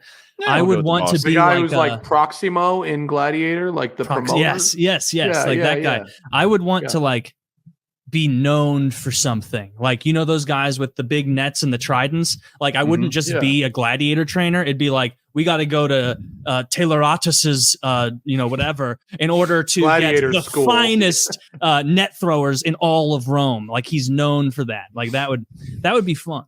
Actually, it probably wouldn't also be fun because you'd have a bunch of dangerous. It should be men. all smoke and mirrors. Like, you should be the spear master, and then you're like, just poke them. Man, he's the best gladiator trainer. His trick is he gives them the longest spears in the kingdom. There's not want to be like a sword maker or some shit, like someone who was like so good at his craft that you could charge like a boatload of money for it, but like you're kind of cool, like whether you're a soldier or a gladiator or whatever, like you gotta have a Maticus fucking blade, dude. You gotta have a Feroticus blade. I like you'd be jacked. Maticus Feroticus is great. I'm on board. Steel. Yeah, that would be sweet. Living in Rome, but like so quickly, you'd be like, oh, this is worse running water. Like this is like, oh, for sure. They have bathrooms, and like everybody else is like, isn't this great? We all get to sit in this room and like sit shit next to each other with no dividers. Like this is so much better than everywhere else on the planet. Yeah. And they didn't tell me the running water here was downstream of the latrines. Yeah, at least the Chinese don't own it. Wipe your ass with like a sponge on a stick. That's like, not me. I mean, I'm great. Come on, I mean, maybe you don't. But everybody loves dogs. Everybody who's normal loves dogs. Well, and some people who aren't normal. Hitler had dogs. Hitler loved dogs. That's what I was thinking. He was all about German shepherds. I don't know if I don't know if it was a German shepherd thing or a dog thing because I don't think I've ever seen him admiring. I've seen video of him playing dogs. with it. I've seen video of him playing with his dog. Blondie, other dogs. Blondie, yeah. That's I remember that. Remarkable that you know that. Yeah. Oh, I've seen the History Channel. And It's Always Sunny in Philadelphia. And It's Always Sunny in Philadelphia. And you combine those together and you've got it pretty well wrapped up. The Eagle's Nest, the Third Reich, Hitler. See, I was trying to say I learned it from a documentary, but you're more right about It's Always Sunny. I learned that. I don't know how I feel about him poisoning the dog in the end. They say it was to test the potency of his cyanide capsules that he gave the dog the cyanide. But I always, and I guess it is because I could imagine putting the dog down because the Russians are coming. Like I'm not going to let the Russians get Blondie, but who knows what they'll do? Their dirty fucking Slavic hands. I mean, we raped our way across Eastern Europe all the way to fucking Stalingrad. They're gonna want some payback on Blondie. Yeah. They're gonna rape the dog. You think they may rape it? They may indeed rape Blondie, and I wouldn't want that. So I probably put the leave the down. dog alone and steal the washing machine, just based on what I'm looking at.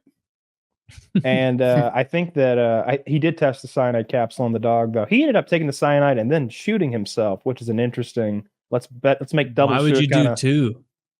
Like, and how do you not trust cyanide? Isn't like my understanding of a cyanide pill wasn't like, and that's the exact amount to end your life. I thought it was like, this is a chunk of poison. It will kill you. Like you're going to die. It could kill 8 people if we all split this. Maybe I'm wrong. Sometimes people survive it, and sometimes they're scarred by it, I guess. Remember that was the whole deal with that James Bond villain, is he had bitten his. Obviously, it's James Bond, but he had bitten the capsule, and it had fucked his whole face up because he survived it. And then was that the guy who was captured like, and tortured? Don't put it in your pocket. Yeah, okay.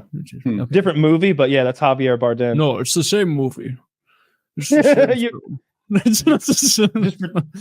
Mr. Bond, don't put that in your pocket, or it will become just a magical orb. I've never seen that movie. I don't know what it's about. That's how he looks at it. He's like, ooh.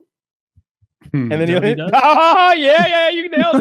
Perfect. Yeah. I watched this great documentary about all the different arrowheads the British used, and it's like, this one is for armor and this one is for flesh, and obviously the flesh one is wide and barbed, and the one for armor is skinny, long, elongated, and sharpened.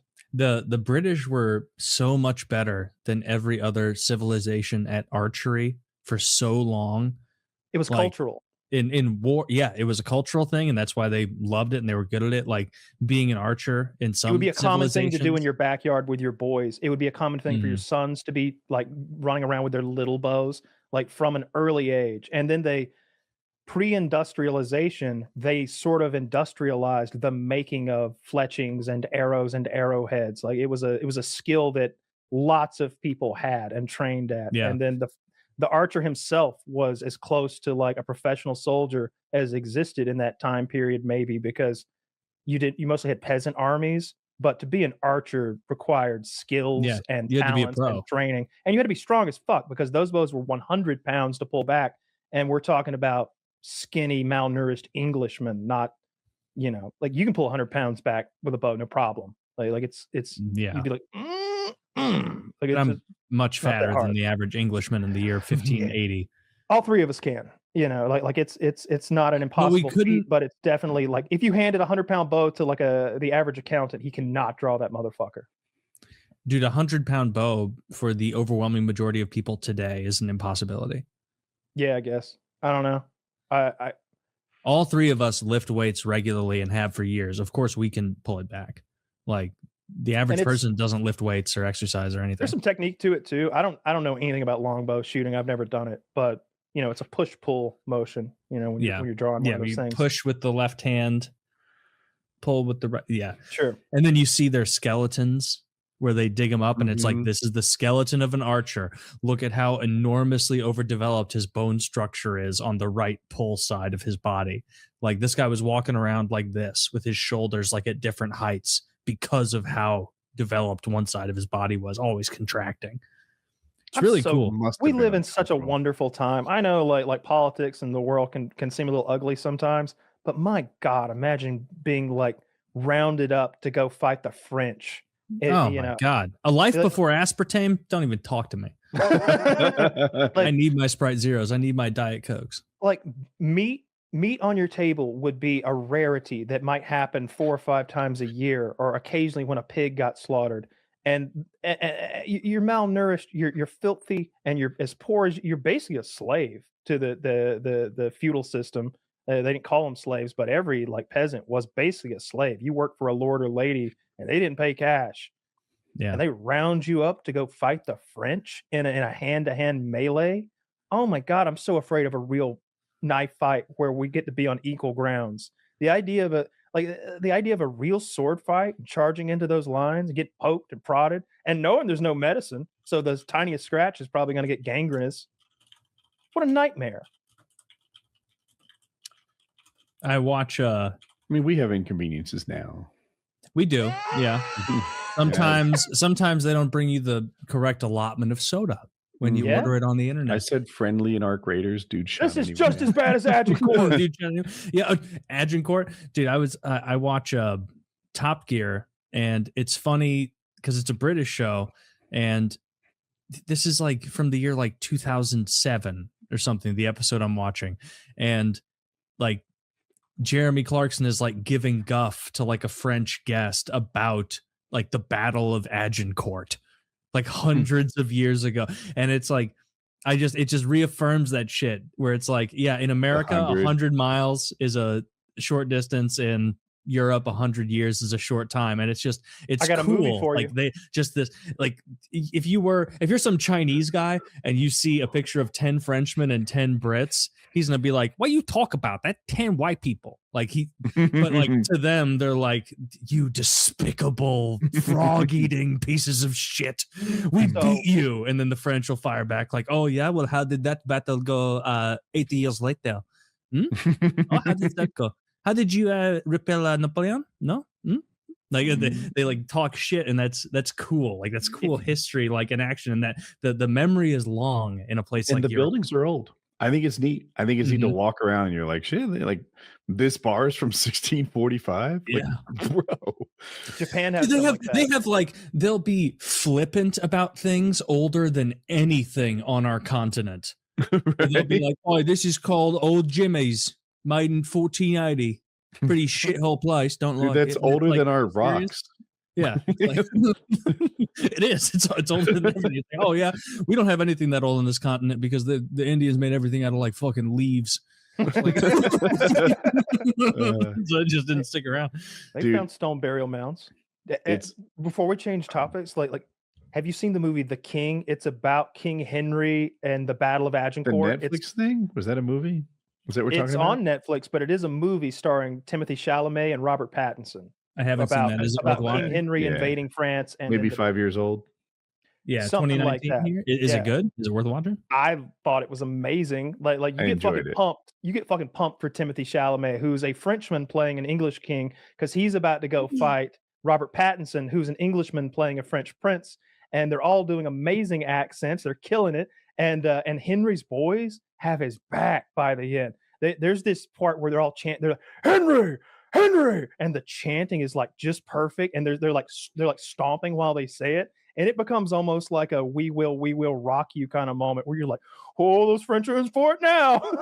It's good. That's hilarious that a French guy is playing the English king, and then the English guy is playing the French. I think you'd like it, Taylor. I've seen it. I think you'd like it. I liked it, but it's really just up your alley. Skills, this looks like it's 100% up my alley as a type of movie. When you hear Robert Pattinson start using that French accent, and like Timothy Chalamet comes in trying to speak some broken ass French, he's like, "Oh no, speak English." I'm surprised you never got into that. I know you had your recurve bow, but compound bows are closer to guns than bows. They're neat, but part of the fun of the compound bow is that you're like holding it the whole time. It feels old. It feels kind of anachronistic, and that's enjoyable. You mean the recurve? The recurve, yeah, where you have to hold the full weight at your cheek until you're ready to shoot. Because I've used compound bows before, and it's like, I mean, it is way easier. Yeah, like, the way the pulleys work, you have, we called it let off. I don't know if that's what the industry term is, but once you get it all the way back, those pulleys roll over, and you're holding like 15-20% or something of the total draw weight, which is usually, I think an adult usually shoots like a 70 or 80 pound draw pull weight. How much does a arrow weigh? I'm curious about this. I don't know, because AI told me.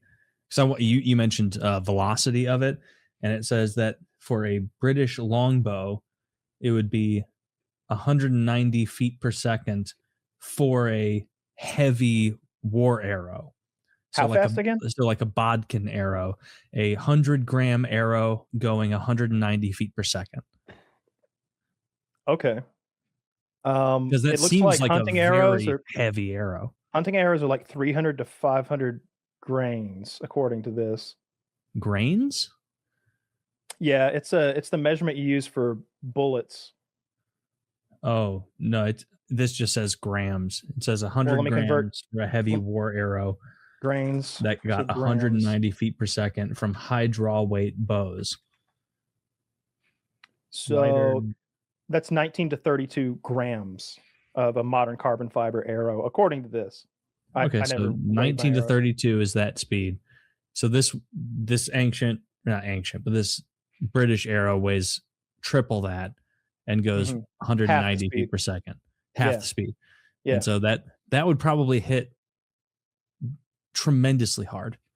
So there's more factors than just mass times velocity to determine that punching power, because the stiffness of a carbon fiber arrow is going to be unparalleled from a piece of wood that you're launching at me with, and I think that it's also going to have a better ballistic coefficiency. So it's the ballistic coefficients. I was about to talk about that. It's how well it cuts through the air, broken down into a like a decimal point number. But basically, I think the modern arrow is going to maintain its speed for longer. It's going to decelerate more slowly, and also the broadheads and the field points of modern arrows are just going to be better. They're just going to be a harder, sharper steel. Oh, I'm sure a lot of these old ones weren't even fully steel. It was like pig iron. They're shooting steel. No, it was a whole industry for making those arrowheads. I remember when I was maybe 7-8 years old, we would have chores every weekend, and my mom would be like, "All right, Taylor, you're on bathroom duty, you're on kitchen duty, like scrubbing the floor and stuff."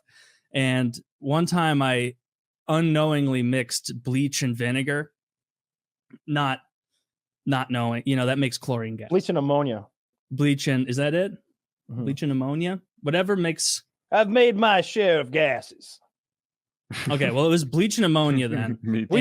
I've used them for rats before. I remember I'm a little kid, and I start wiping the countertop, and I'm like, I feel sick, and I just left the room, and I nothing ever came of it. It's because I didn't make a big pot of it. I was just like a kid, and so I was like, multiple cleaning agents, I'll be done twice as fast. And yeah, that stuff's just really spraying dangerous. them onto the wall. Thank God it was a tiny spritz amount of it, but that still makes enough to get you coughing and feel sick. I guess that's chlorine gas. I think so.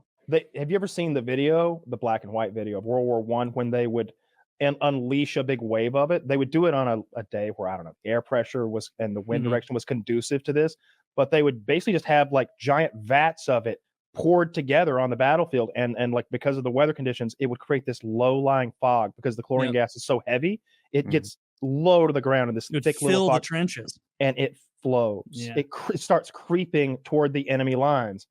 And there's nothing to do against it except for piss in a rag and throw it on your face, or use that gas mask you were issued 8 months ago, right? It sounds terrifying. Imagine seeing the death fog just rolling in, and that's a slow, painful death. You might not even be able to outrun it if you just totally abandoned your station. All your mucous membranes go into overdrive, and the ones in your lungs especially. So you begin drowning on your own fluids essentially, while your eyes, nose, throat, everything are just foaming.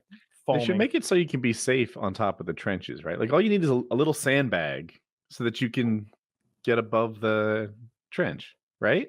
Am I crazy? Not like they didn't have. Well, then that's where the guns are. That's where the bullets are. But the guns. All you need is a small hill above the hole. If there's just a hole, then you get out of the hole, you die. If there's a hole next to a small wall, then you can be out. I feel like it'd be everybody's in the trench, and they're like, "Smoke's coming in, head for the hill," and the Germans are like, "They're all running for the hill as planned." No, I'm just picturing a sandbag wall a couple feet away from the trench that you can be on the ledge. I think the issue is that you've got a trench that's miles and miles wide that has to be manned all the time because they're you've been butting forces somewhere in France with the Germans for I think I'm not explaining myself. When you make a trench, you have excess dirt. They put that in sandbags and they pile them up. And now you can exist outside the trench behind the sandbags. No. I don't think that's as safe. No. I don't know. I would say if the trenches didn't work, they wouldn't have done them because they didn't seem like fun. No, but I feel like they were figuring out warfare again. Anyway, you also would have lived in the trench. People would have got chlorine gas during their nap. I'm not opposed to the idea. I just need a drawing. You're in luck. Can we take 10, 15 minutes on a first grade level? Dude, Woody, I want one of those like 4chan level MS Paint drawings of how you imagine the hill, the trenches, do all that. Bro, like I could even do that. No, the worse it is, the funnier. Because if you think that let me ask you this, Woody. Do you think that if you could go back to World War I in a time machine and you could give them this tip, do you think that you could save lives? I'm processing it. I think that it's not that I'm smarter than these soldiers of World War I. Of course not. No, it's just that I have a glimpse into their future, which involves chlorine gas. So rather than put the sandbags at the edge of the wall, push them back. See what we have here? A wall. Where did all the dirt go that made that trench? Zach, put your mouse in, like your in front of the guy. There should be like a sandbag with holes in it that people are shooting through in front of his face. Okay, it might have been a resource issue because you're building miles of wall. If you have miles of wall, you can't double your effort to build sandbags and shit when the hole blocks all the bullets. Where did the dirt go they used to make the trench? They removed dirt. It looks like from Woody the ground trench. line on the right side. See, they put it behind them. That's a terrible mistake. Put it in front of them, and then they. No, Woody, they're making a little hill behind them to your specifications. It's in the wrong spot. Woody, I just don't understand in what scenario you can shoot through the hole in the sandbags. It's gonna be delightful. You're gonna love my trench idea. Well, I mean, I'm sure that was done many times. But let's just say we put some sandbags with a hole in front of them in front of this man. How does that save him from chlorine gas? Because he can climb out of the trench and be behind the sandbags. No, he would have to it's going to flow over the top and then down into the trench. So it's going to flow over the fucking sandbags and over wherever he is and keep going down in a massive wave that probably lasts for like an hour. Wait a so minute, unless he's standing on his tiptoes on top, like stretching up out here, he's gonna choke on it. Zach, bring the image back up. Bring the image back up because we have misinterpreted this image entirely. Look at what this is showing. This is showing in the back shitting. No, they're showing a scenario in which this man can go prone and like be underground and shoot through a fucking hole, right? Is that not what I'm looking at? Look at how he's in position B right now. Look at what C, B, and A are. In A, he is in a prone position, firing through some sort of hole. Wait, no, but look at that. That's like follow the ground line, and it shows depending on where the ground line is with that dotted line, the different positions you would take. So A is if the ground line is barely lower than the shooting position. B is if it's medium level, and then D down there, or C, you can see his right leg up, and then D, both feet down in the deepest trench. You see what I mean? That ground line. Yeah. You can tell by in like see the M there. Mm-hmm. Yeah. The fuck is that? That is for it's like passing treats, snacks, trinkets. Oh, okay. Mustaches. Oh, they got it's no. It's like one of those sushi conveyor belt things. They got a string. Yeah. And it's just grenades, and it's like, oh, I think I will have a grenade. Is M for?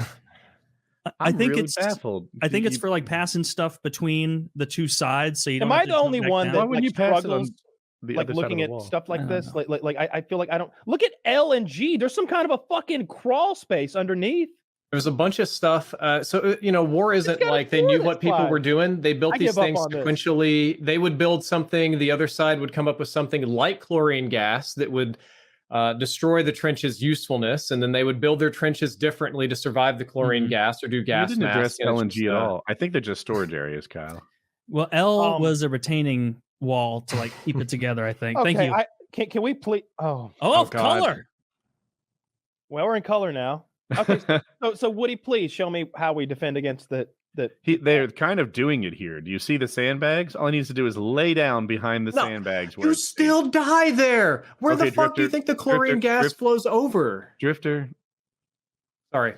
I need a chance to talk to you. My theory was that the gas was heavy and going through the trench to get to you. It was traveling in the trench, not that it traveled over the. Oh, yeah. No. So that's where my mistake comes in. Okay, that makes more sense. Yeah, it's traveling toward your trench, perpendicular to it from the very enemy. Heavy. Mm-hmm. I thought that it had seeped into like the first heavy thing it found, and then it was traveling via trench to. No, it roils along the ground, and it finds all the hidey holes and tunnels. Like it goes down and like. That's why, like each side. But that wasn't even the most effective way to use it. I'm describing like one instance where I watched them do this thing where they just combined it raw and like created the gas and let it flow like that. That's the shitty way to do it. eventually they used artillery shells to deliver it and mortar rounds to deliver it, so they could pinpoint accurately, explode the gas right amongst the enemy, and do it in such a cluster that like instantly a whole line, like hundreds and thousands of people are getting exposed to this gas and going blind. You asked Woody, you were like, if you go back in time and you share this info, do you think you could save lives? I go back in time to World War I. They go, we're about to send troops. We're about to get moving. I go, guys, don't even waste your time on this one. Let it happen. There's going to be another guy in about 13 years. Save your resources for that guy. I'm telling you. Like, no, we have to get over there. Trust me on this. Let this happen. Let World War I play out. We save up all our resources for World War II. You know how much we took advantage of the UK, France, all those countries, us giving them huge amounts of resources for loans they couldn't possibly pay back. That then we made them take like manufacturing contracts in our country in the 50s, like, and that helped like our economy grow in a big way. Like we could do that to an even bigger extent. We go, nope, sorry, World War I, we're not jumping in. We have a hunch because of this really smart guy with a normal size head and normal BMI came back in time and he told us not to waste time because there's a mustachioed motherfucker coming up in the next 13 years. I would be a hero. To be fair, you sure that there would be a World War II if you prevented World War I? Well, we don't know. He's going to prolong. See, the problem with that is Hitler's fighting in World War I, right? But it's his main. Everybody jokes about the art thing, but Hitler was upset about the way World War I ended, and he felt that that Germany was a military power that, at the very least, could have sued for a better deal at the end, because Germany got really fucked at the end. They were just like, whatever you want, take it. They did one of those when, in reality, they could have been. They had a better bargaining position. Is that the Treaty of Versailles? Right? And I don't think so, but I'm not great with that. I thought Versailles was World War II, but I'm. No, it's it's the what's the one from Sopranos? They make fun of it. Like he said it wrong, but I'm not gonna. It doesn't matter. Something Accords. Yeah. It's the one where Stalin and Churchill and FDR are all there together. He's a fucking interior designer from Czechoslovakia. It's like what you're talking about. It's like the compassed, fucking. Can't roll off my tongue thing. Potsdam Agreement. That's it. Did I get it? You got it. No, that's what I needed. I'm just too late to fucking do it. Apparently, it's better if I struggle for it. I like to tap keys while I think. I'm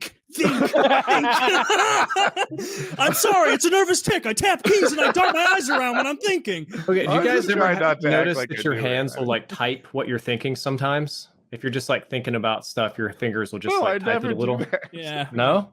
My N key is worn out. The G fell off so long ago. It gets worked at least twice as hard as the N. Just some racist guy always typing it. some racist Rain Man. Always. I remember like learning about World War II and being so like the only thing I took away from it was that every country had different kinds of tanks and all the tanks had advantages and disadvantages, and so I got really into tanks for a while when I was like 10. What's your favorite tank? Well, I like the Tiger. I like the Russian Tiger because it basically was it was the tactics they used with it, because the only reason that the Tiger on the USSR side was able to even compete with the German Panzer was because they brought so many. And the meme is always, oh, it's the US with the Shermans that brought so many. The Russians did the same thing. And the T2 Tiger tank had that's what I was thinking. We got a fact check live here. Tiger tanks are German. I was trying to say that from the very beginning. But wait, what's the big one? What's the giant USSR tank? Well, what you want to go to is the Maus. But it's like however you spell mouse in German, like T-34. I was saying T-22 or some shit. The T-34 Soviet tank, that was the big one. Did you ever play that Company of Company of Heroes? The game where you move the squads around, the RTS game. Yeah, I mean, you and I played it together. I'm trying to remember if that's you that played that with us, like back then. Did you play that with us, where you could move the tanks around? It was an RTS with tanks and squads and machine gunners and. You think about Red Alert, right? Maybe that was a great game. I haven't played that in a while. I could be down. I've been playing so much Tarkov, but I could be lured away. Tarkov needs tanks. Tarkov does. Tarkov's getting APC soon, like right. The scab boss on the next map's rolling around on an APC. They'll have tanks before you know it. At this rate, right? I hate tanks in a game. I hate it when like, oh, the way to do well in this game is to get in the tank, and then you can kill all the people who are on foot and pretend you're good. Wouldn't it be fine if they like gave the tank enough downside that like one subversive person could kind of like throw a bomb on it? We were playing a game recently. Like we were playing a tank game like a while back. I didn't care for it, but everybody else was down. Where like we were like 3 or 4 men controlling a tank, and everybody had a job, so it was kind of neat. Like one guy's driving, obviously, and one guy's on like the coaxial machine gun, like the little one, and then somebody's on the main gun. And then we may have even had a fourth in there as like our spotter, who's just all the time just like looking. And he's like, "Oh, fucking 3 o'clock, like on foot." And the coax spins around, like chopping guys down. And working as a team like that, because in that game, like it was really well balanced. It seemed like it was hard to use a tank. Like the guys who had like rocket launchers in the woods, you'd be hard to spot them. Didn't Battlefield did that when they added tanks, right? Like they made them really hard to control.